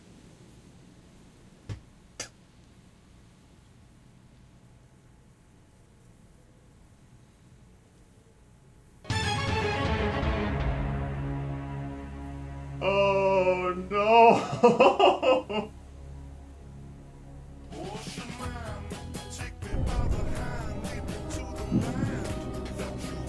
Thanks for the follow, Gravy Seals. Jesus Christ! Unanimous. Oh my god. Poor Bien. We might be an accomplice to a murder after we say this. Oh, someone has a heart. Someone voted option 1. Oh god. Jesus Christ. It doesn't matter though. It doesn't matter. Oh no. Whew. I meant to pick 3. God. I'm not going to stop. I'm going to keep fucking your wife, Gerard. On the streets were Harry, Hobocop extraordinaire. On the phone were Pierre, absent grandchild wife fucker. Oh no! I'm not going to stop. I'm going to keep fucking your wife, Gerard. You can't make out a single word, just vague voices. One more, a child has joined. Something breaks or falls over. Footsteps approaching. Oh my god. Something hits the phone with a loud crack of plastic and microphone hiss. After that, you are left with the disconnect tone.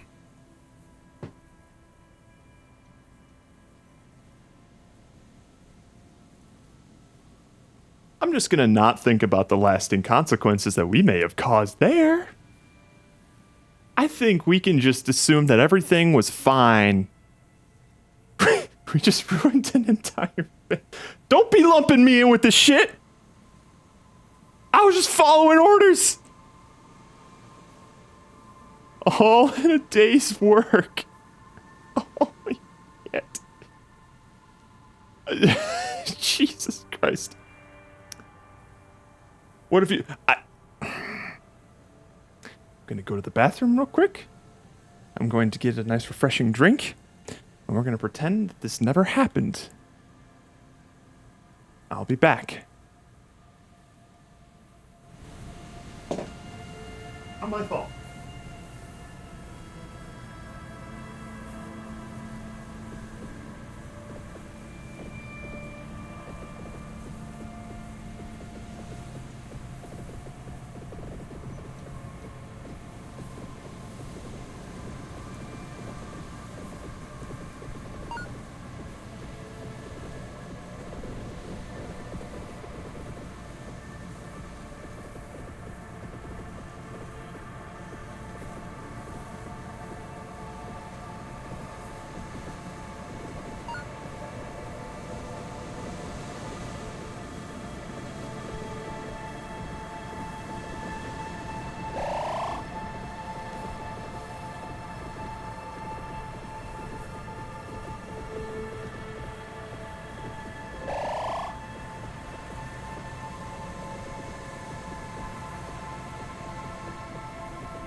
CJ maintaining her crowd by a big lead.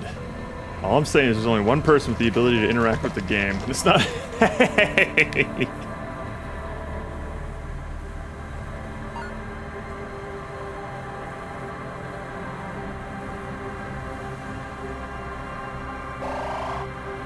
Right. Objection!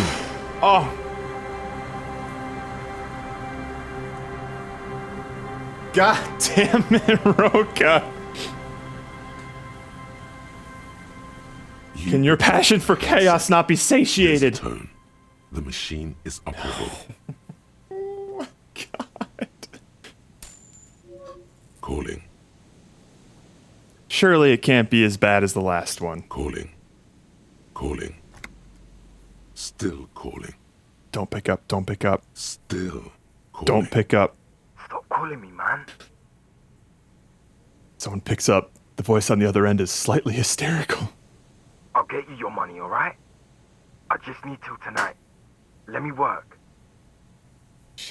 Oh, shit. Who is this?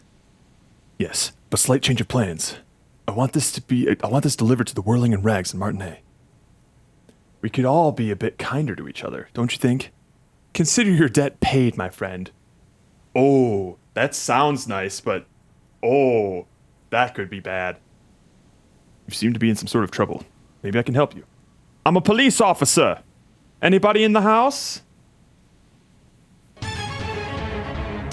What are we saying to this man?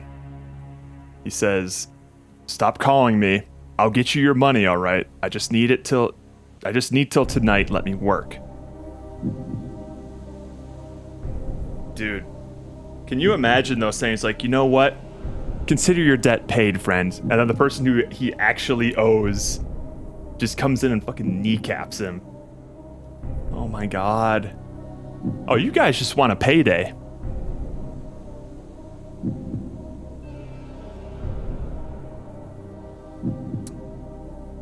Dude. I mean, like, 2 and 3 seemed like they would accomplish the same thing of, like, this guy's gonna get fucked because he's not gonna pay the right person. The world may never know. Jesus Christ. Alright, we're going for a payday here. Yes, a slight change of plans. I want this delivered to the Whirling and Rags in Martinet. Tethys. Hey! You're not Tethys. Screw you, and don't ever call here again. You're fucking with some serious people. Oh, shit. Disconnect tone. Ugh. Oh. Oh. Dang. Again?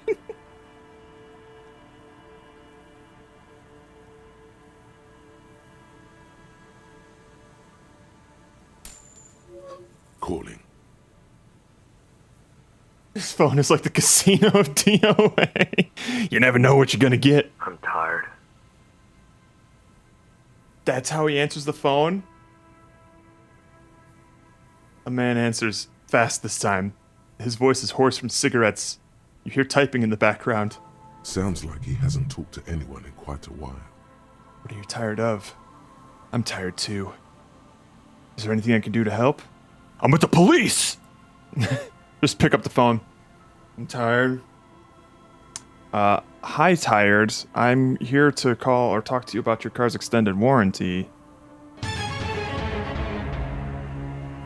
This one seems rather benign, but I'll let you handle it.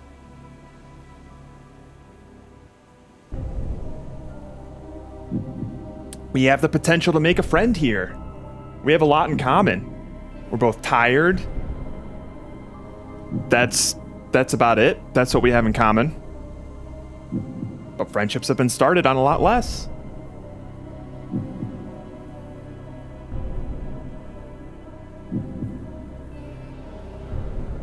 At least we can't end a family with this. Hopefully. I'll have you know that my friendship with Stephen Rudd started in 3rd grade, and the first thing, the icebreaker that I said to him to get us talking was, have you ever seen the Mr. Bean movie? Because I had just seen the Mr. Bean movie. He hadn't, but we were friends ever since. So many friends made just by being in the same room. Yup.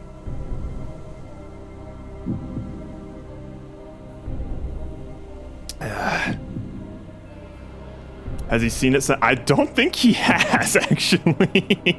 I should ask him. Alright, we're going with option 2 here. You think he went full family annihilator? I thought maybe he just hit. I don't know. Like, it seems like shit kind of went down after the phone cut. And you dared do an entire movie watch for a year and not watch a single Mr. Bean movie. It's I didn't think of it. We've grown up since then. We've evolved. Our friendship has evolved past the Mr. Bean movie, Pomo. I'm tired too. I could go just 1 month without writing. No, 2 months. I could regenerate my brain. Fucking liberalism. This poor guy. The man disappears with a sigh. You do not hear the customary disconnect tone. Oh. Just silence in the handset.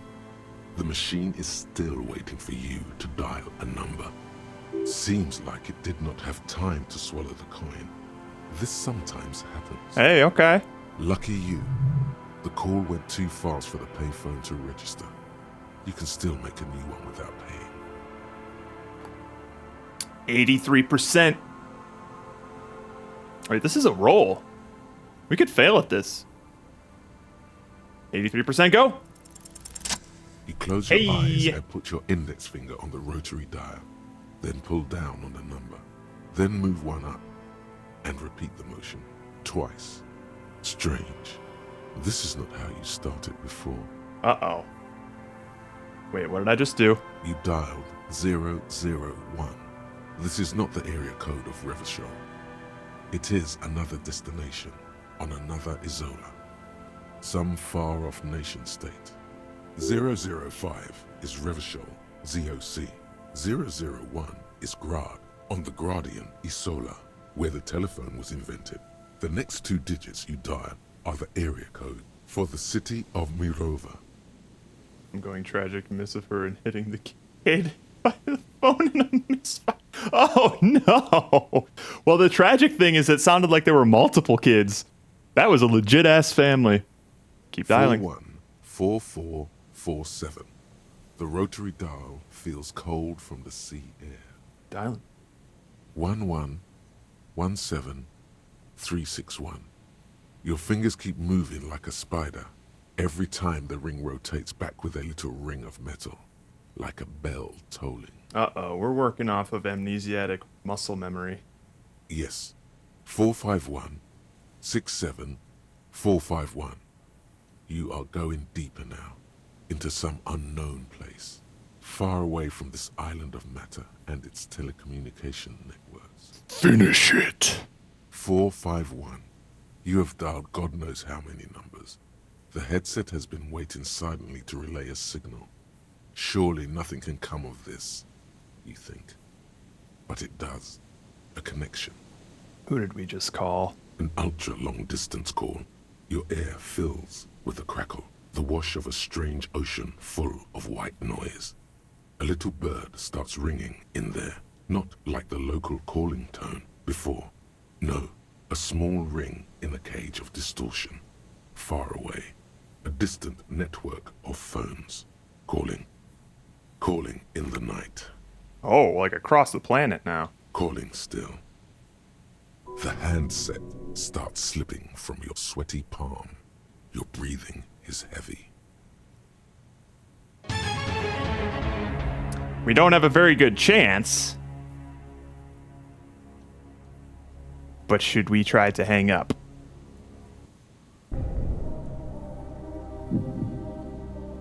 I figure. Hell no. Even if there's a 3% chance, we're not doing it. Good lord. It's warning us, though. Just wait a little more, just in case. Yeah, it's 3 to 0, yeah. Ish. You've called the abyss, and you must answer. Good God. All right. Well then. We'll let it call some more. Calling.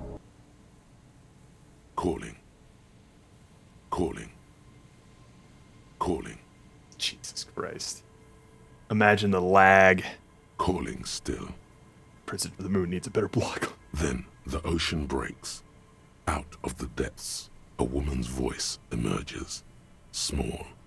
The dearest thing you've ever heard. I think we just called our ex. Oh no. Oh no. Hello? She sounds sleepy. Oh, look at us. Oh no. Oh no. Oh, this is it. Oh, and it's raining. Perfect time. I'm sure none of you want to say goodbye, so we'll just do the top 5 answers. Hello. I want to die. Who is this? I'm a revolutionary servant of humanity. I will free mankind and abolish the classes. I will raise the dead. Or your voice is so beautiful. Oh, you guys are going like the speedrun route to like the dumpster fire bad night at the bar, dialing your ex and telling you how much you miss her, or telling them how much you miss them, and they never should have broken up, and they were so good together, and why don't they ever talk anymore? God. I'm glad I stocked up on mag because this is about to hurt our heart. Oh my God. Oh, this is bad. This is bad. All right, option 5 it is. Imagine you just wake up in the middle of the night to a random number. You're just like, hello? I want to die. I want to die. But no, we're gonna go with your voice is so beautiful. No. It's you, isn't it? It's you. Oh no! Oh, she recognizes us. Oh no! We have another 5 options here. So now goodbye is on the table. Are we just gonna say all of these before we just say I'm a revolutionary servant of humanity? Now that option 2 sounds a little less alarming. More related. Yeah, exactly. Now that she knows who we are, she knows what to expect. She's familiar with our shenanigans.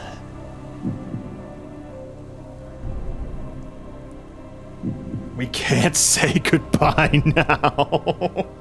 We could, though. We could. I would say 6 is now option 5, just for what it's worth. Ooh.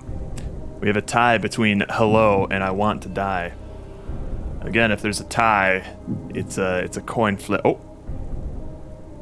Okay. But if there's a tie, it's a coin flip. All right. Guess what? I want to die. It takes a second for her to realize what you just said.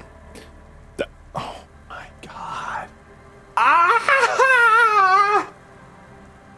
Oh, bad. I don't want to make any choices in this. I need to like toss it to you guys. I can't. Oh God. No. Oh, that's bad.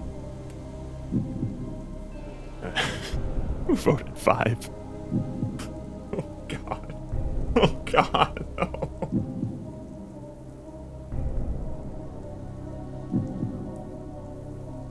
I lied. This might be worse than the family. Oh, this is uncomfortable. Oh God. Oh God. Okay, yeah, that seems pretty unanimous. Jesus, oh no. I want to live with you. Oh no. Is that you? Her voice sounds like she's waking up now.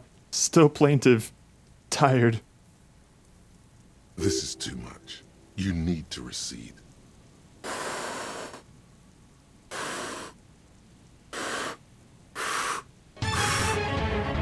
She says, oh no, is that you? We can either say, a creature is a creature. I wish I was the winds. Or no. Yeah, I figure. I shouldn't even pull up a poll and just be like, what would be the worst thing I could possibly say?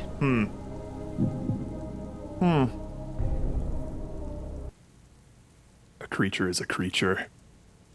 I wish I was the wind. Oh no, not this. What time is it? God damn it! Ah! All right. Whatever is bright red are our options. So, number 1 is hello. Number 2 is who is this? A weird thing to ask at this point in the conversation. Number 3 is I'm a revolutionary servant of humanity. And number 4 is goodbye. We should probably make sure we know who this is. Oh, whoops. That one didn't. Hang on one sec. Let me just wait for a second. Because the previous option, y'all voted too unanimously and fast. Now we go.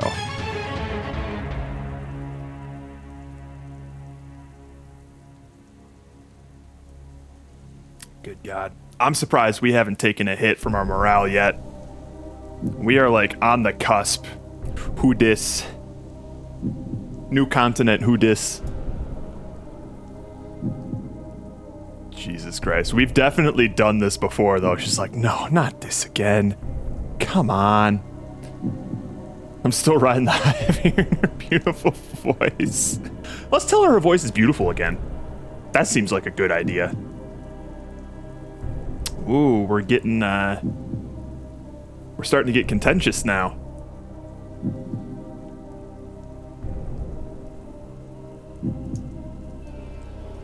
I think what, this is gonna be weird. So, she answers the phone. We say, your voice is so beautiful. I want to die. Who is this? Hello. Let me just say hello. Oh, God. Who is this? Dora, who is this? She's still confused. Oh, God. In the distorted distance, you hear someone turning next to her. Bed springs rattle.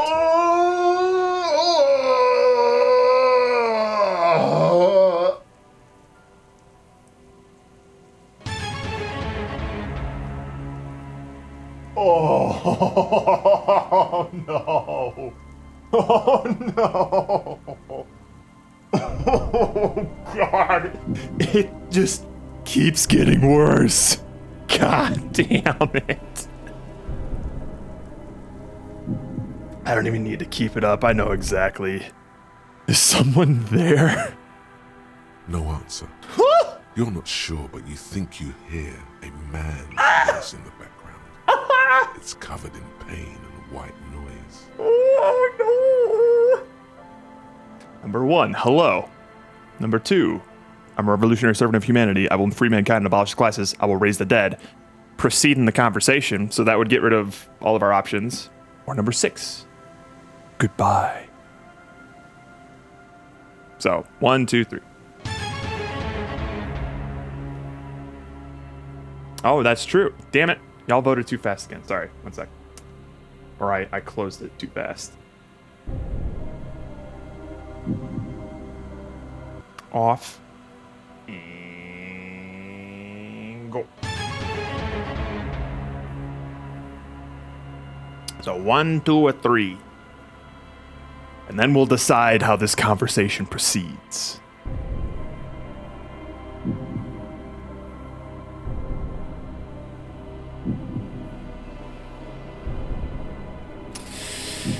Yeah, I figured. We're basically having this conversation in reverse, and she's not aware of it. Good God. Good God.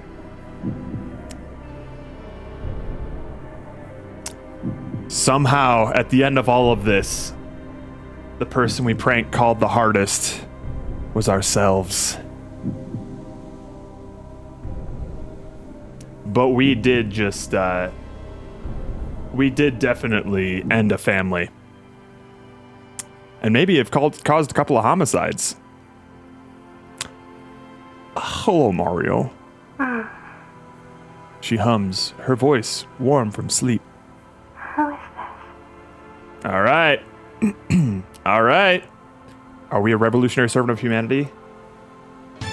Or do we just let this go? End the conversation here. Let her live her life. Let us move on from...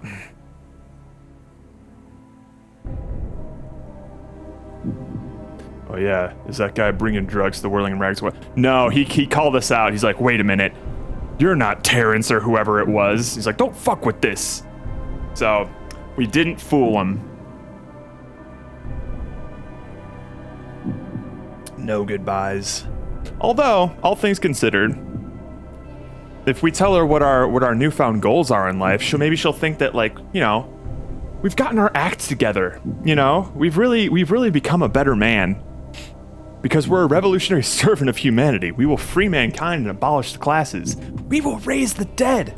She has to be impressed by that, right? We've changed. Oops.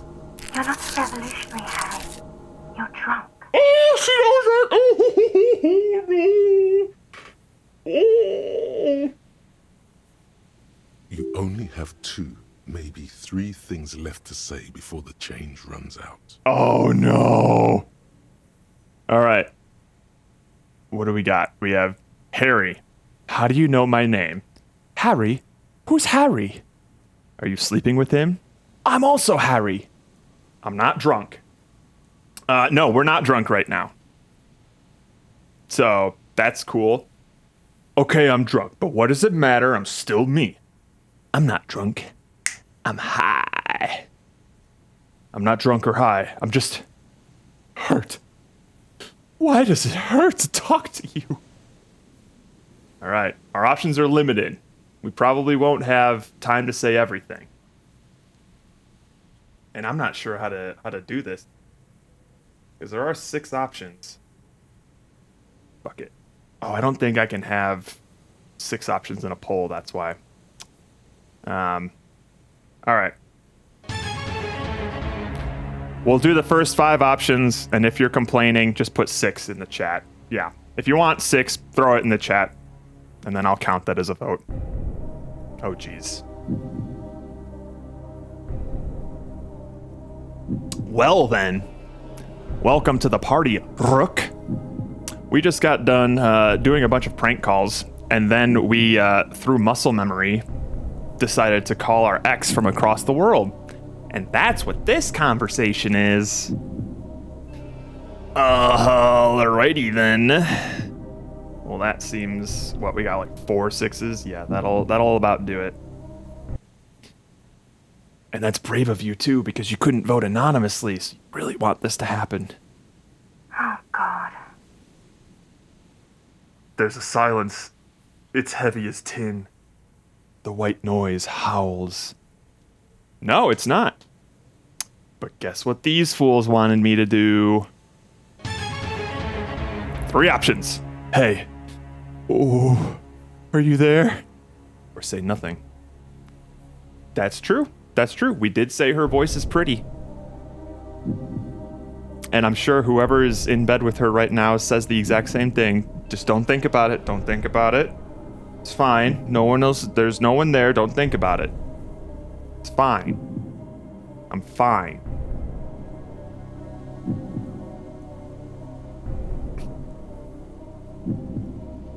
Ooh, we're splits. We're split between a hey and a... Ooh, are you there? Nobody wants to be the silent stoic type and say nothing. I get the feeling the phone might cut out after this. Alright. Are you there, Dora? Do you know what time it is? It's so late here. She sounds like she's looking for a clock on the nightstand. It's 4 o'clock, Harry. I need to wake up in 2 hours. Oh, oh my God. Oh. Do you want to party? I want to talk about me. Who am I? You sound like you know me. You're in Morova, right? Where are you going in 2 hours? I am the law. I'm a detective. I'm doing a case. There's a hanged man. Is there somebody with you? Hang up.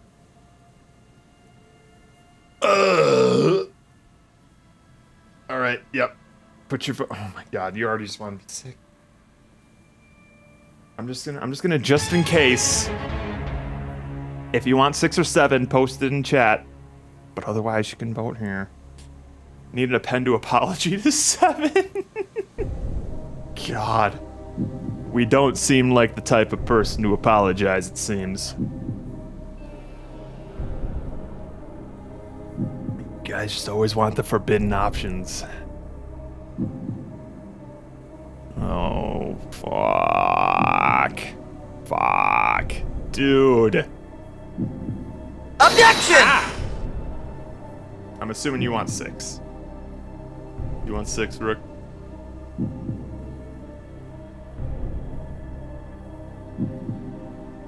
What's your disco? All right. All right. Rook speaketh. Your hand isn't moving. The headset hisses in your ear. Oh! With evil sadness. We can't do it! Oh, fuck! Oh, shit. Oh, shit. Oh, shit. That's not good. All right, we're doing 6. Is there someone with you? Yes. Oh, Jesus. All right, we're officially down to 5 options. Our time's about to run out. So, this call could end at any second. Whoa, that was a punch to the gut there. Do we tell her we're the law? Do we ask her to party? Do we ask her about us? Ask about something where she's living? Or ask her where she's going in 2 hours? You know, get to know her a little bit. Ooh, this one's contentious.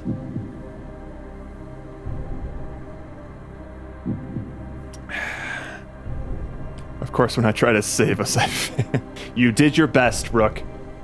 And Roka was real upset at you.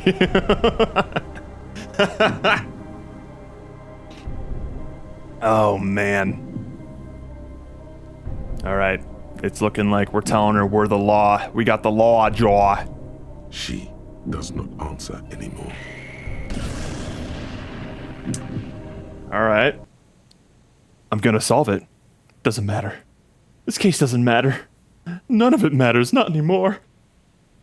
Can you help me solve it? I need to solve it. They won't take me back if I don't. Or more options. I get the feeling we're not gonna hear another word from her.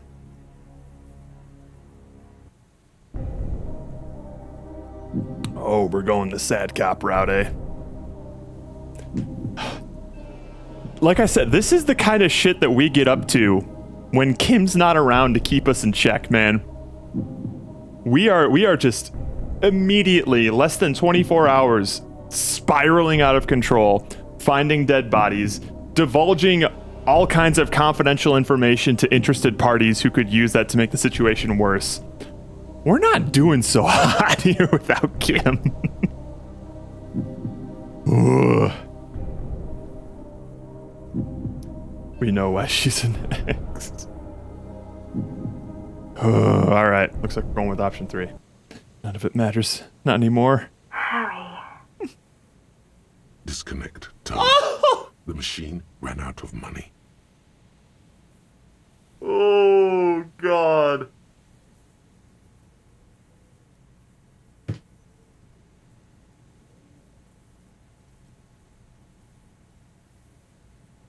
No. No.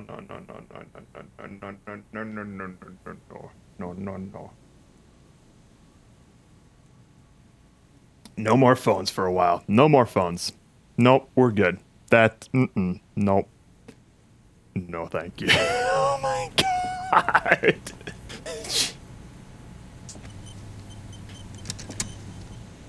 You just had to make me make another phone call, Rook. Or not Rook, Roka.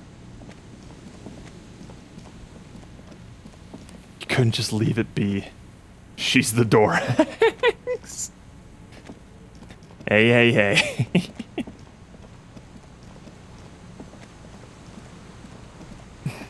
That's true, actually. I did make that last phone call. Oh no, that makes... Oh no! Now I'm actually solely responsible for that going down. Fuck. We're all complicit here. Those rusty gears used to turn the whole machine. The building before you housed the engine. Must have been a big one. Hello? The chain trails off into the ocean, to who knows where. Can we go in? An old door, worn by elements, guards the depot. The wind has blown a sand dune in front of it. Holy the door shit! Hasn't been opened in a long while. You see a handle. Holy shit! That's a red check? God damn. What is this thing anyway? The concrete structure looks military in origin. over half a century old at least, but sturdily built. Okay, so we'll keep that in mind, but we don't get to retry that. Jesus. This barrel's been recently discarded. It still smells of fuel oil.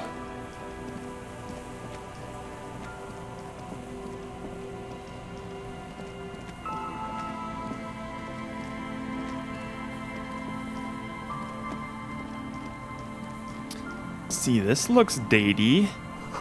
Cigarette butts cleaned away under the rock. Brand. Tio Moriti. Tio Morituri. Or whatever. I don't know. Someone's made a campfire here a long time ago. Was this a mailbox? Rusted broken control box for the radio relay tower. There's a lady at the harbor who we have the option to ask her out on a date, but our chances are really low of succeeding because it says we haven't looked around the harbor yet, so we need to find a good spot. The ladder is too rusty to climb. The sea air has eaten away at it. Hello? What is this? Woo! A scented scarf. Tiny inlets there, far off in the distance, where the post trails towards. Where the posts trail toward what? I know a nice dock. Well, that's what we were saying. Just like early on, I was like, "Hey, this could be a good date spot." That's a corpse. Oh, that's a corpse. Look at this. +1 shivers, springtime cold. -2 physical instrument. Allergies. This light springtime scarf smells like a men's cologne mixed with cheap laundry detergent. Someone must have left it behind, probably from a date. Wear it if you want to delude yourself that spring has arrived. I would love to do that. This relay tower coordinates boat traffic in the bay. Barely. That's a better scent than I would have expected from a harbor scarf. Hell yeah. No, these are some, what are they called? We initially dressed up, oh, we do have metal boots, that's for sure, but we initially dressed up to the nines for our karaoke debut, but we decided to wait until later in the evening so that we got a better crowd. But we definitely got those boots. Don't you worry about that.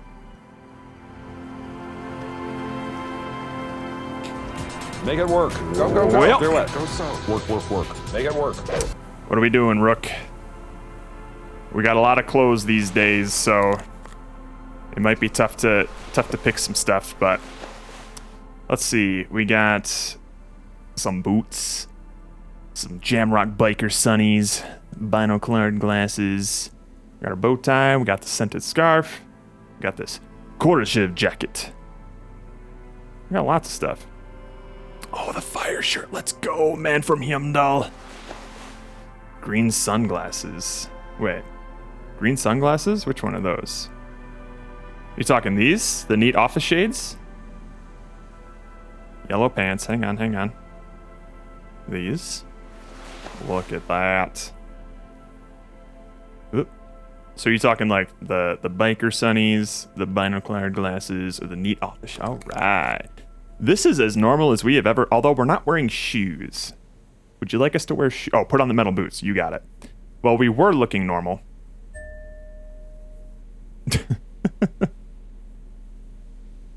We got these fawn gloves. Okay, so we can still put something on our... We got neck, gloves, jacket, and hat. Or are we rocking like this? You can wear the blue blazer. Oh my god. This thing? +1 logic. Checkmate. Alright. We still got hat, neck, and gloves, but we don't need to wear anything. You good with this? We got like a necktie, a bow tie.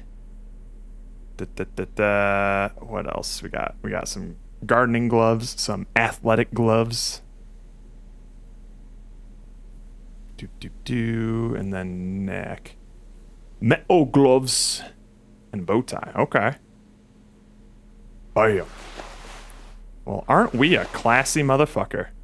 Well, I think we still only have one hat. We just have the bum hat. Would you like us to wear the bum hat?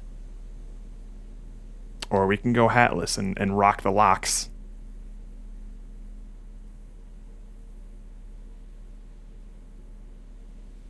What you think, Boat or Rook? We put on the bum hat, or do we keep it classy? It would give us what? +1 reaction speed, -1 rhetoric. We get the bum brain. Yeah, bum hat. All right. Look at us go. +1 logic, -1 rhetoric, +1 draw. Oh, wow, we got a bunch of stuff. Okay. A lot in the physical category. Yeah, we bumming. We bumming hard. Now, she can't possibly turn down our request for a date. We look fly as hell.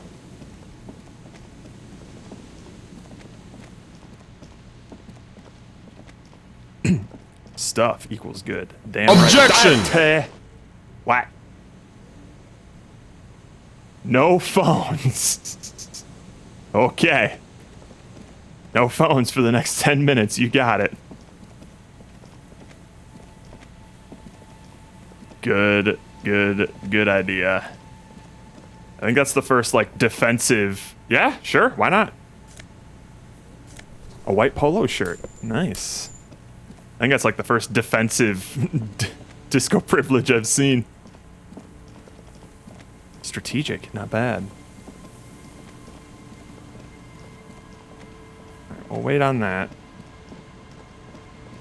I think there was a little bit more of the harbor we haven't seen. I did make you pay for lodging before. Anyone else wasted our money the other day? No, nobody else wasted our money. But the important thing to note, Roka, is that place that we voted on shaving. That's free lodging for us now. We can spend the night there for free. The old lady gave it to us. So we don't need to pay 20 bucks at the Whirling anymore. Nope, that's towards the phone.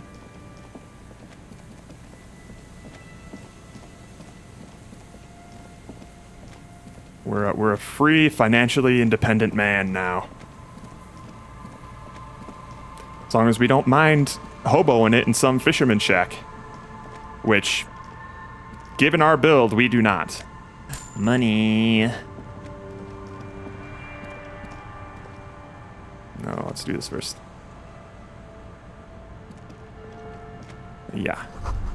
No boat in the boathouse today. This section of the coast hasn't been used in decades. What's in here? Ooh, some more shades. What do we got? Oversized superstar sunglasses. Hold the phone.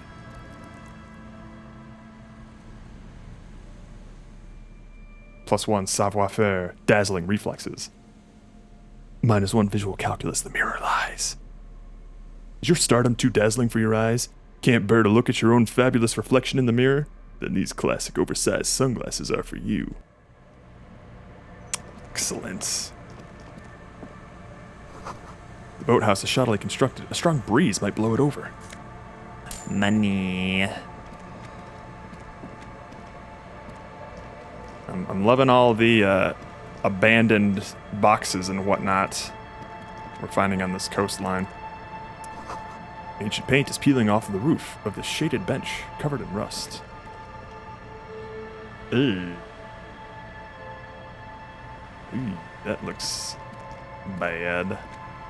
A scattering of bullet holes is spread across the cracked wall, reaching from one corner to the other.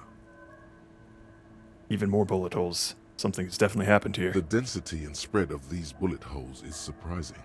This takes a lot of bullets. Fully automatic rifle fire.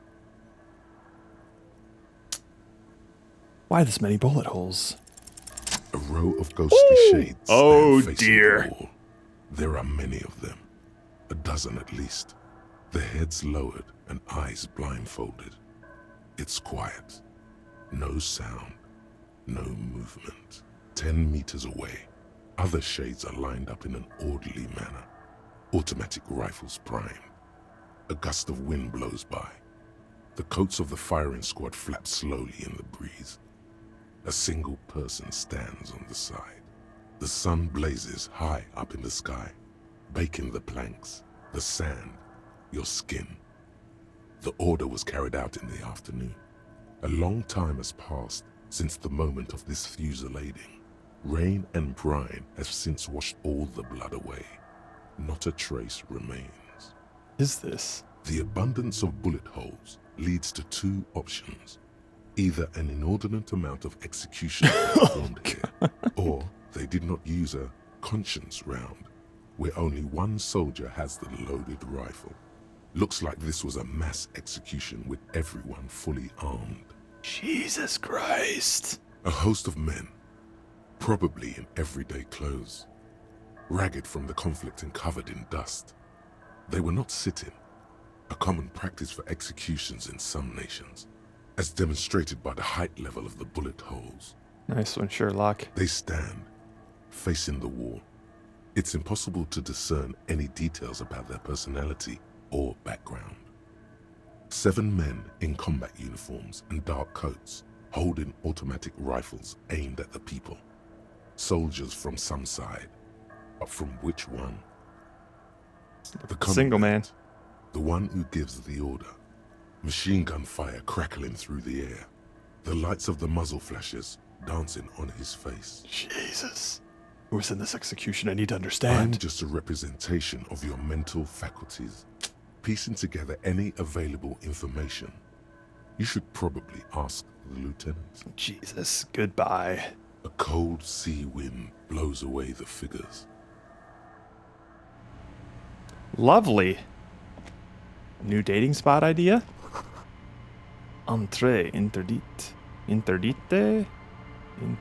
Interdite. I don't know. Let me through. I have pallets to search.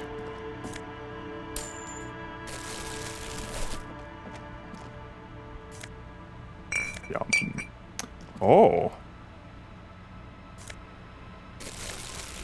We got some booze out of that. Okay.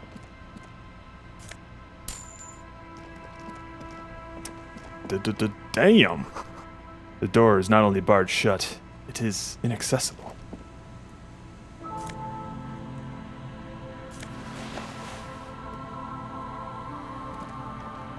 Did we just get a Kuno S hat? A peepo?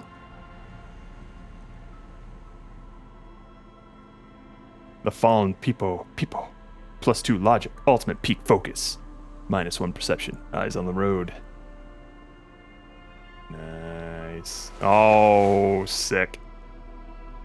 But we'll keep our bum hat for now. Alright, this looks dead-endy. Right? Yeah.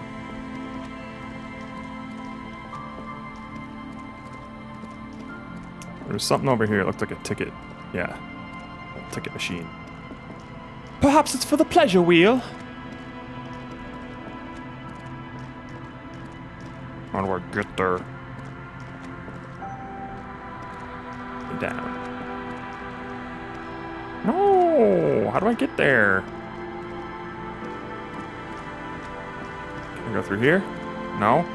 Do I have to go all the way around? Boo! Oh, I so do. Unless it's an old ticket taker booth. No longer in operation. Wait, I don't think we can get there. But I think that's where the pleasure wheel is.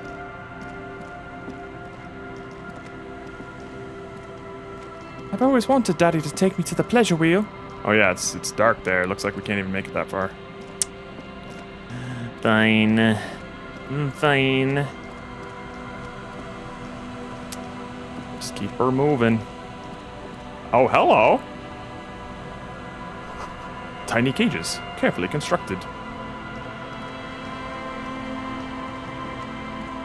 we go. Hey, Nice we and found easy. him. No way out, little guys. Not out of this jam. There's a cylinder on the ground in which the man is arranging some netting. It looks like some kind of trap. He notices you. Who's there? Oh, the police. Hello, officer. Was it? His self-conscious enthusiasm renders his movements ungainly. He looks like your understanding of a scientist. Is that the police? Why are the police here? Shut up, Gary the crypto fascist. Recognizably the police, that's us. Yes, absolutely. Don't worry, Look at my Gary. shoes. I'll handle it. You must be Morel, the cryptozoologist? To what do I owe the pleasure? That's sarcasm. He takes no pleasure from your appearance. Man to man, you shouldn't leave your woman unattended in a cafeteria surrounded by communists. Lena sent me. She's been really worried about you and is waiting for you to get back. You don't seem too happy to see the RCM. Oh no, it's alright. I'm just busy.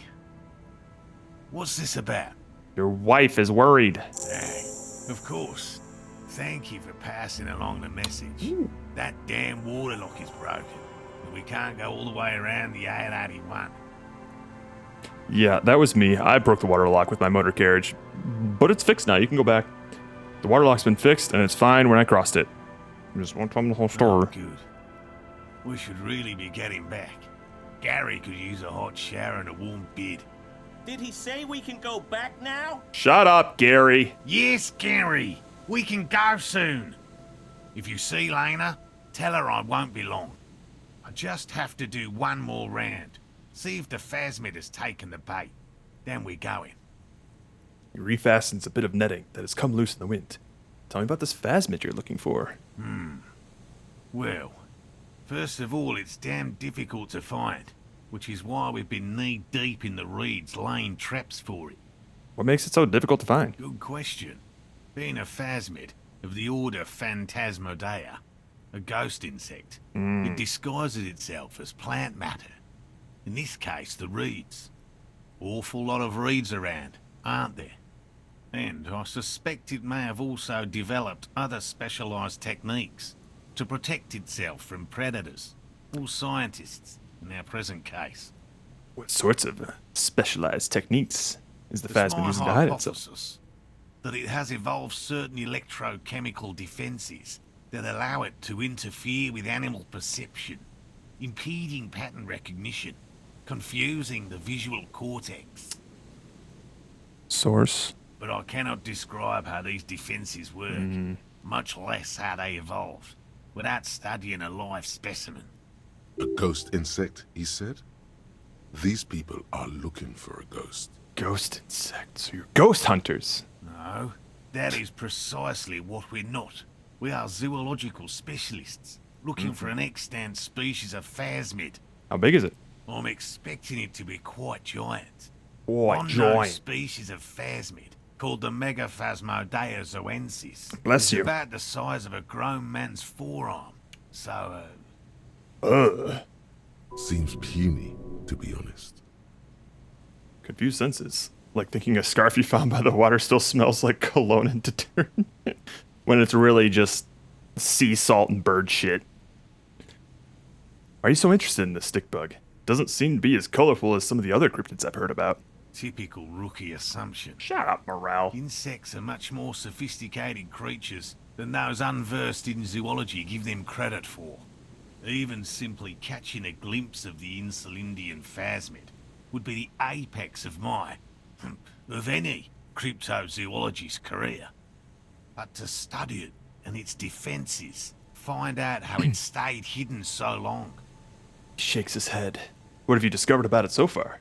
Very little, I'm sorry to say. I bet. No one's ever captured a specimen, so all our information is based on first and third-hand accounts. So no one's ever found one? Not yet. That's what makes it a cryptid. He holds up an index finger. But if no one can prove it exists, how do you know it's real? I know it's real. Cool. He says, brusquely, even though he seems taken aback by it. It's clear that his obsession with the phasmid is driven by something more than the pure pursuit of scientific advancement. By which I mean, I've heard enough first-hand accounts to believe quite firmly that the Insulindian phasmid is more than mere superstition. Lena said there has been a sighting of it here in Martinez. Yes, the most recent sighting was by a couple of teenagers along the coast. That's absolutely true. That's what brought The us to phasmid's making him Martinez believe the phasmid specifically. exists, that clever girl. It's the first credible sighting in several decades. Admittedly, it's an unusual location for this species, but with all the sewage runoff upstream, it probably doesn't matter much anymore. Maybe the Insulindian phasmid has died out? I have to resist the thought. Such an extraordinary creature is doubtlessly highly resilient. After all, it's generally thought to be capable of parthenogenesis. Bless you. He means asexual reproduction. The females of the species don't need to mate to produce viable eggs. This makes it easier for a species with a small population to survive. That's pretty clever. The male is a deficient life form. The world would be better off if women didn't need men to reproduce. Females reproducing without males? A travesty! A crime against passion and common sense! This arouses no special feelings in me. I have no strong feelings one way or the other. Y'all vote. I'm gonna go pee. Let's see who's the sexist.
Time to flip a coin.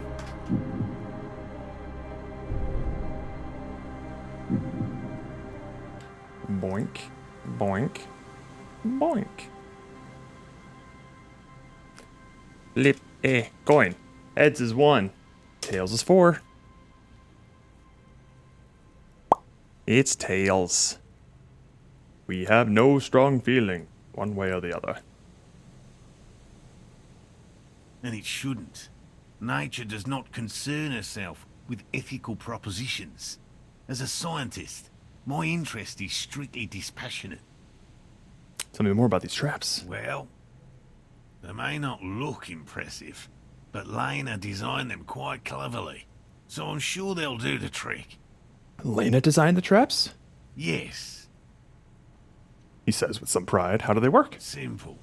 Attracted by the locusts, the phasmid crawls down the funnel and, having eaten its fill, can't get back out. At least, that's the intention. The net isn't a perfect solution, but we didn't want to use anything that might damage the specimen's delicate exoskeleton. What are you using as bait? Locusts. Nearly all known phasmids are herbivores, of course. But we've hypothesized that the Insulindian phasmid might occasionally prey on other insects. Source? Inside the traps, a number of locusts crawl and tumble over one another in a tiny, chittering swarm. A meat-eating stick insect? Does it pretend to be the reeds as part of its ambush behavior? This seems unlikely. Carnivorous stick insect? Seems unlikely. Thank you for your opinion. We have also included plant material in the traps to satiate your skepticism. Thank you. What do you do if the traps don't work? They'll work, I assure you. The predatory hypothesis, using locusts as bait, accounts for the failure of previous efforts by other teams, which use plants. We have given this some thought. Some indeed. The traps do seem to be deftly and thoughtfully constructed. It's clear the cryptozoologist's wife knows what she's doing. Let me ask you about something else. Yes. What? How did you become a cryptozoologist? I've just always liked animals and puzzles. Searching for cryptids is a bit of both. So you're living out a childhood dream It's here. not child's play. Just because I have to traipse through the mud every so often. Is that zero? Why not just be a zoologist? Real animals are puzzling too. Real? I know you think one is a respectable profession, while the other is superstition. Everyone does. Honestly, being cryptozoologist trumps most of the garbage that I've seen people do. Cryptozoology just does seem like a lot of wishful thinking. No, it's a profession. Indeed. My methods do not differ from other scientists. I simply draw upon a wider variety I'll catch the of president of the moon yet. and I have more hope Her name is that Dora. Something truly surprising might happen. And has anything truly surprising ever happened to you? No, as I said, I have yet to catch a cryptid, although I have come close. Interesting. Something for later, this close call.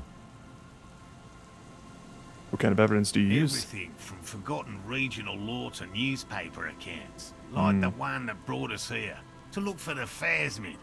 I keep a very open mind. He's interested in things that people believe that scientists don't. You think other scientists don't listen to ordinary people enough? Most establishment scientists only care about reputation and remuneration, not real research, and certainly not the truth. They're a cowardly lot, and both the field and basement archives can be dangerous places. So you've never discovered a cryptid? No. Very few cryptids are ever discovered, and not for a lack of trying. To stay hidden is a cryptid's primary quality. It's even in the name, cryptid. So how many cryptids have been found? Of the list of cryptids kept by the Cryptozoological Society of Chemney, which is 4,082 items long, Jesus. about 2,000 have been confirmed as hoaxes. 2 are categorized as confirmed discoveries.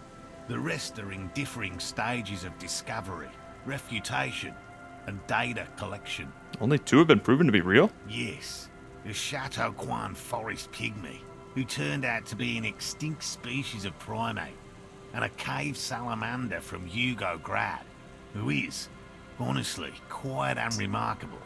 It's in a zoo somewhere. Great. We cryptozoologists are brutally honest with ourselves, more so even than the public. With cryptids, most cryptids are hoaxes or they are never found. That does not mean we should stop searching. Then the Insulindian phasmid will be the third. Indeed. If our expedition is successful, every paper in the world will report on it.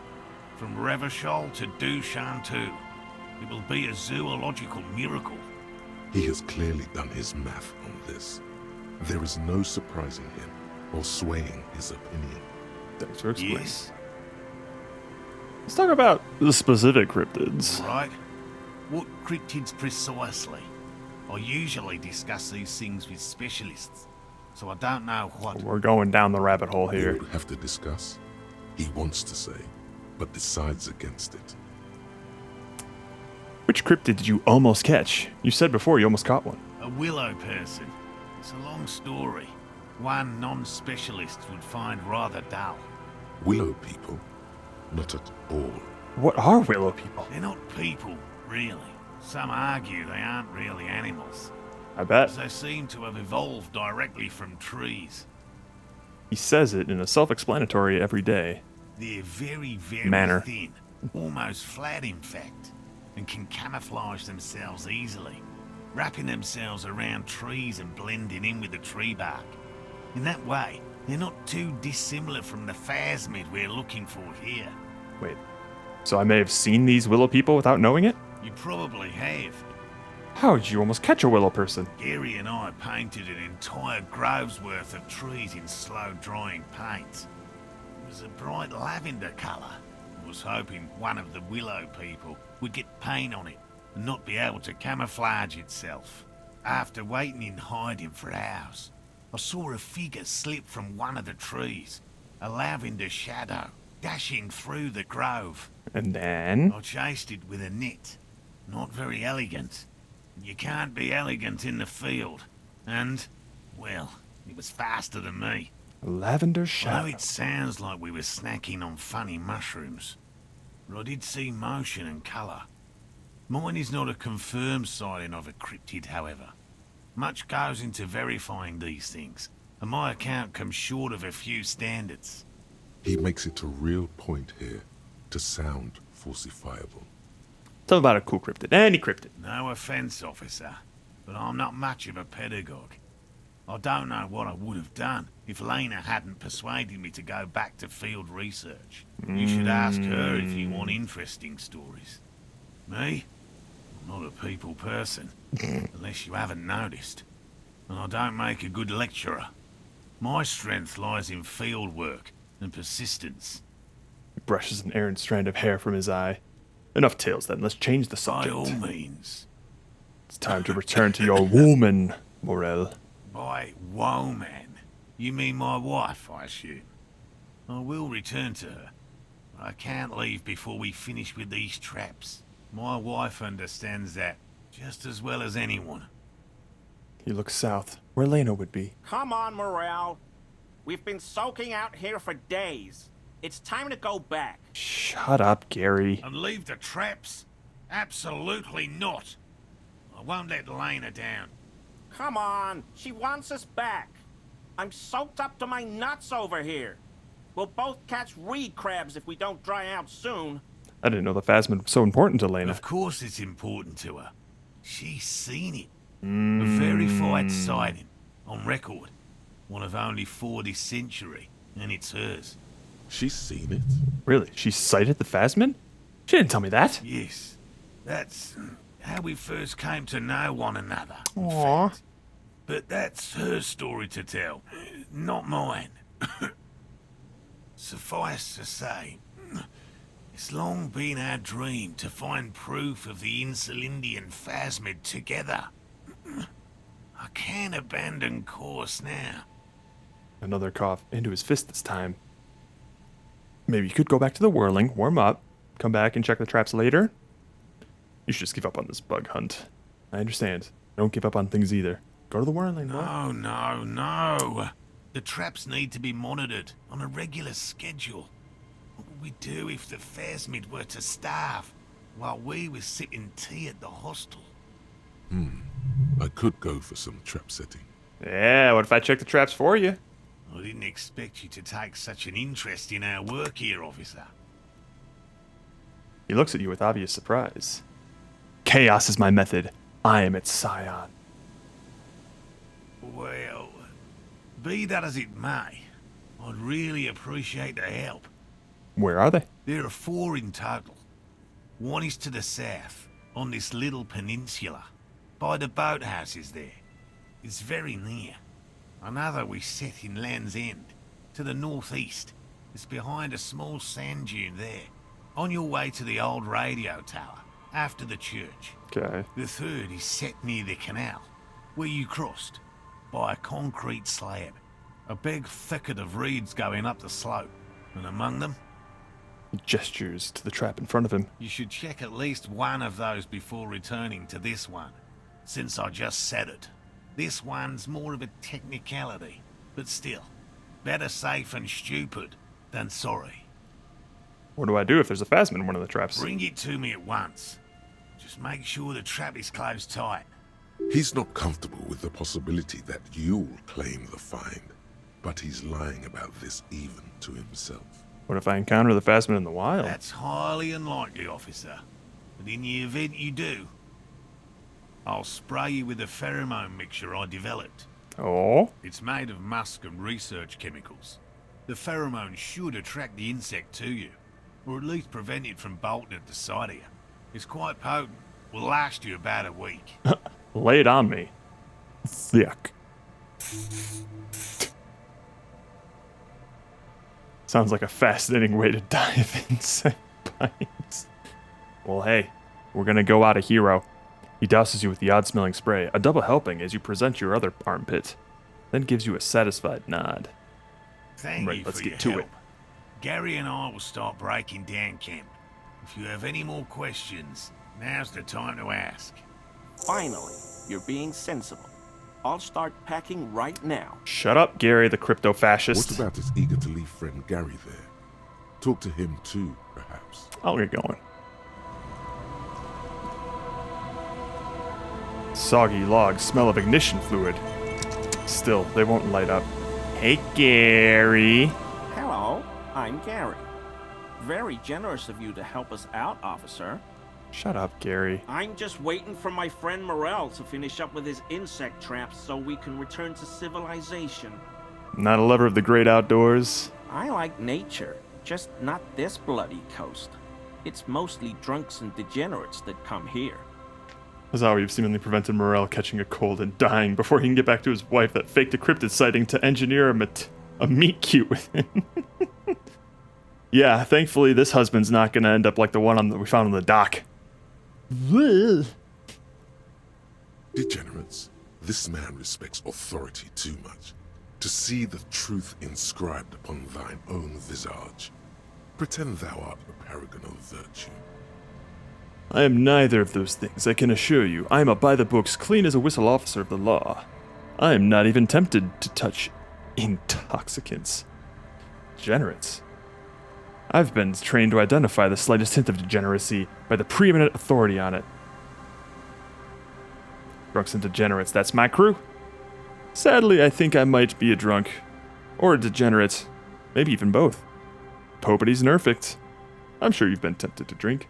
Haha, I'm a by-the-books officer, thank you very much. I've been tempted on occasion. But someone has to stay strong for Revocol. What? For what? His gaze shifts to the pile of soggy logs at his feet. He pronounces Revocol with a hard K, unlike other people. Did you just say Revocol? I like to pronounce it the hard way. The old way. The Vespertine way. Okay, Gary. It's a secret rite.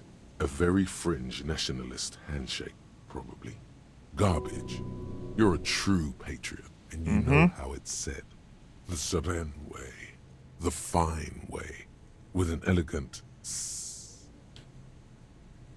Do you know anything about the hangman behind the whirling rags? Oh, so that's what the RCM in Martinez is about. Great. Great to hear someone's finally taking care of that. So you do know something about it? No. Nothing. He was some kind of mercenary. But everyone here knows that. I'm just glad to hear you're looking into it. That's all. He's not feeling very comfy in his clothes, is he? Strange. He didn't kill him or anything, but there's something going on here. Is this your mug? My mug? Why would you think that? I can see you recognize it. It's in your eyes. You look like the kind of guy who might have a collection of mugs like this. Home. In his colonial mug collection. Let's not tell him we broke into his apartment. I may have had a similar looking mug in the past. That's all. Still seems suspicious. Did I mention the mug was found at the scene of a lynching? Alright, I believe you. You look like the kind of man who knows it's a crime to lie to an officer. No.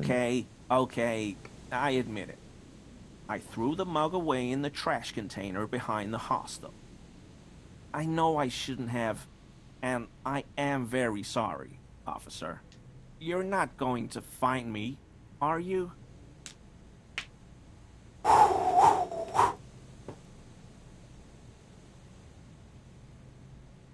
I am. Rip out a fine slip. For 20 real. I am. For 100 real. I am. For 250 real. The maximum.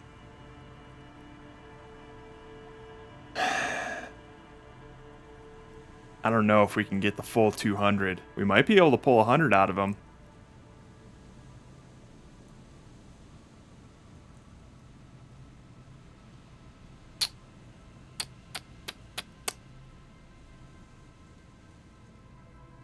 How much we find in this boy? I'm feeling like we're not gonna not find him. I would hope. Yeah, I'm thinking we might be able to get away with 100.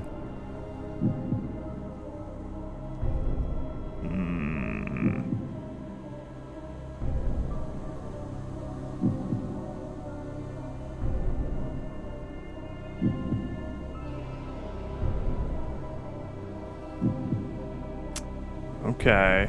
All right.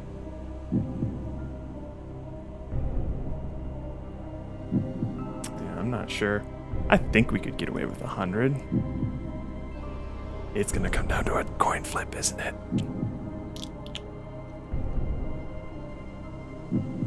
Alrighty. Looking coin flippy. Yes, it is. All right. Heads is 100 real. Tails is the maximum. 250.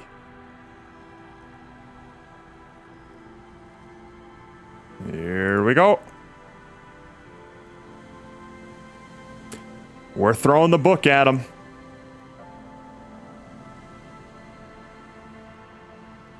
Here you go, sir. Oh, God. 250? How am I gonna pay that? Okay. I'll work harder. I'll pay it off. I promise. He looks at the yellow slip of copy paper, then gets a hold of himself. This is a considerable expense to him. 1 month's wage, most likely. Oh, fuck. And I'll never do it again. I don't know what got into me, really. Work has been stressful lately. Damn Koiko's price dumping us out of competition. All right, Gary. What did you do, Gary? Yeah, Nothing. Gary. Nothing. Just answering some questions. Helping out the law. How did you get into the trash container? I know a guy who works with the trash collection services. CS Municipal. He gave me a master key for the trash containers of Martinez. Jesus. Why would you need to get in everyone's trash? So I can use the Whirling's trash compactor to store my own stuff. Garbage disposal is expensive as hell. The damn Bohemians run it like a mob. I'm sorry, okay? I thought I could cut costs. I shouldn't have. I shouldn't have disgraced myself. Gary, did you put the clothes of a murder victim, the man who's hanging behind the whirling in rags, into that trash container? Officer, please. Let me explain. It's not like that. Do. I was only cleaning up. I live right across the yard from where he was hanged, and I saw him stripped naked. All the clothes lying around in the yard, smelling. People are animals, you know? Yes, yes, what happened? Then I came out to clean up the rags because no one else would. I put them into the Whirling's trash, along with a broken mug, admittedly. He changes his mind mid-sentence. Okay. I was coming to throw the mug away, and, well, I threw the mug there and the clothes too. As he shifts uncomfortably, a series of clicks, like the clinking of glass beads, against one another as they roll across a hardwood floor. You've heard this sound before, but where? You wouldn't know anything about the victim's missing armor, would you? What's that strange sound? What sound? The clinking I just heard when you moved. Really? He fans his arms out slowly, and this time, his motions are soundless. There's lots of weird stuff out here in the reeds, though. Insects, trash. Could be the wind shifting some garbage nearby. You wouldn't know anything about the victim's missing armor, would you? Armor? No. I mean, yes. Of course. I know he was wearing armor, but I don't know anything about it. An infant could see he's not telling the truth, but he's too scared to admit more wrongdoing.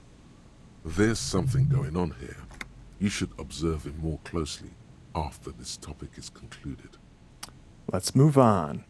For now. I hope I could help your investigation. In my small way. He's visibly relieved it's over. Does this mean you were in his apartment, admiring his colonial mug collection? Perhaps it would be interesting to tell him. Yeah. So, Gary, you live nearby, in an apartment in Martinez. Sure do, officer. His eyes narrow slightly. He's wondering where this is going. Mr. Clare must be very angry with you. I think I broke into your apartment. I'm very sorry. We'll return to this later. For now, let me ask that. All right, we're gonna throw him off his game. Mr. Clare must be very angry with you. Mr. Everard? The color drains from his face. Yes, he insisted that I open the door to your apartment. So you work for Everard Clare? Officer, please tell him we're good. No, tell him I'll make it up to him. What have I done? He'll send the muscle after me. The man looks around, whispering. He makes sure no one hears you talk. As he lowers his tone, he hunches his back. Really, I don't even know what it was all about. I just opened the door. Yeah, I don't know what it was, but he doesn't like you. Try not to shit yourself, Gary. It's just an open door. Our discussion on this topic is over, Gary. Of course. I won't do it again. If there's anything I can do to assist you, or the Union, just ask, okay? I'll try to help if I can. This scared him proper. Damn straight. He's positively melting from fear. Let's go. Has to prop himself with anger to keep it together. What, Diesel? What? Roll it. Let's go. 83%. What could possibly go wrong? That shirt looks very uncomfortable on him. Look at the buttons, barely keeping that thing together, as if something is ready to rip out from underneath. Something worn underneath it? Yes, like a piece of ceramic armor, for example. One that makes a clicking sound when the plates meet each other, resembling pearls or marbles. Stolen from the corpse in the yard near where he lives. We got ourselves another piece of armor, boys. I see you're a connoisseur of high-quality combat gear. I knew you'd figure it out, Yes, officer. sir. I'm sorry I didn't tell you at once. He unbuttons the shirt. I was ashamed of what I did. And I didn't want you to know. You see gleaming white ceramic shine underneath. A thin layer of interlocking plates covers his gaunt torso. We're not detecting falsehood, sire. He's gearing up to admit the truth. Gary, what's going on? Nothing, Morale. I just grave robbed. Later, Morale. I've got apologizing to do. Why did you lie to me, Gary? Do you know who... Give me that armor now. He sighs again, hangs his head, and unbuttons his shirt fully. A cuirass that matches the dead man's boots comes into view. Soon it is in your hands, smelling Let's of go. his sweat. But so light to hold, like a bag of cotton. Why didn't you really put those clothes in the trash? Everyone was picking those pieces off him, and I was watching them do it. And they'd scattered his clothes all over the yard. Everything was smelling. He looks at his feet. So I went there to take out the trash and started cleaning up. All those rags on the ground, him swinging up there, and I had a lapse of honor, sir. I thought, he's a foreigner. They all say he wasn't from here. So that makes it okay. Only the cuirass was left, so I stripped it off him. It was early in the morning. No one saw me. I took it with me. It was a mistake. Had I known it'd give you guys trouble, I wouldn't have... Fuck. We're detecting sincere contrition here, sire. He's not trying to flatter anyone. Why'd you lie to me, Gary? Because I was weak. I should have told you the moment I saw you, but... The hell, Gary? You in trouble? Disgusting! I'll explain Big trouble. later. Do you know who killed the hanged man? I always thought it was the Union, but I sure as hell won't go around saying that anymore. You have my word. I don't know, and I won't be running my mouth on this subject anymore. This is all he knows. Good. Are we done here, Gary? Yes, absolutely. I will never do anything like this again. I won't mess with Mr. Clare either. You have my word. Thank you for your cooperation. Oh, baby. Hang on, let me hit these last few. Like that. His heavy military blockades are riddled with bullet holes, crumbling. It's almost impossible to get a fire going near this ocean. A buoy bobs in the water. The number on it says 11. Alrighty. We got ourselves a skill point, which means we are either going to option 1, randomly assign it to a skill, or option 2, unlock a thought in the thought cabinet. We have a lot of thoughts. Guillaume le Million, indirect modes of taxation, actual art degree, magnesium-based life form, ringing of the law, Lawjaw, Fairweather T5000, Jamal's view, derealization, the litany of contact Mike, and the Wompty Dumpty Dom Center. So option 1 is going to be a skill point, or unlock a skill. Option 2 is going to be a thought cabinet. And the skill will be unlocked randomly with a roll of the D24. Except it cannot be pain threshold or physical instrument or authority, because we've maxed those out and we can't put any more skills into those. Hey, let me take a look at the armor we just got. +1 volition, -1 empathy, +1 pain threshold. What up, Natty? Let's go. We got 2 pieces of armor now. Alright, looks like it's gonna be a skill point. Just got back from Minnesota. A friend was at a Mayo clinic and needed help making food, getting around the hospital, getting dressed. Woof. Well, God bless you for that. Probably pretty chilly out in Minnesota, too. Alright. Let's roll ourselves a D24.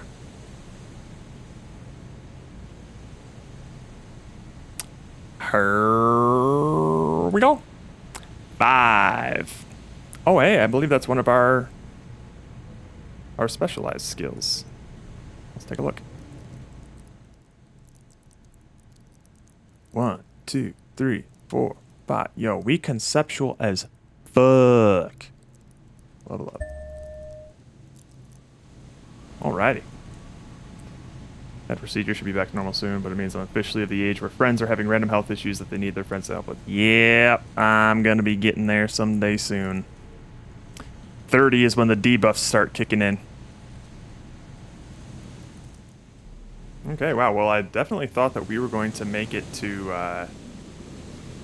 the evening to get our gun back, but it looks like we're just gonna have to call it here.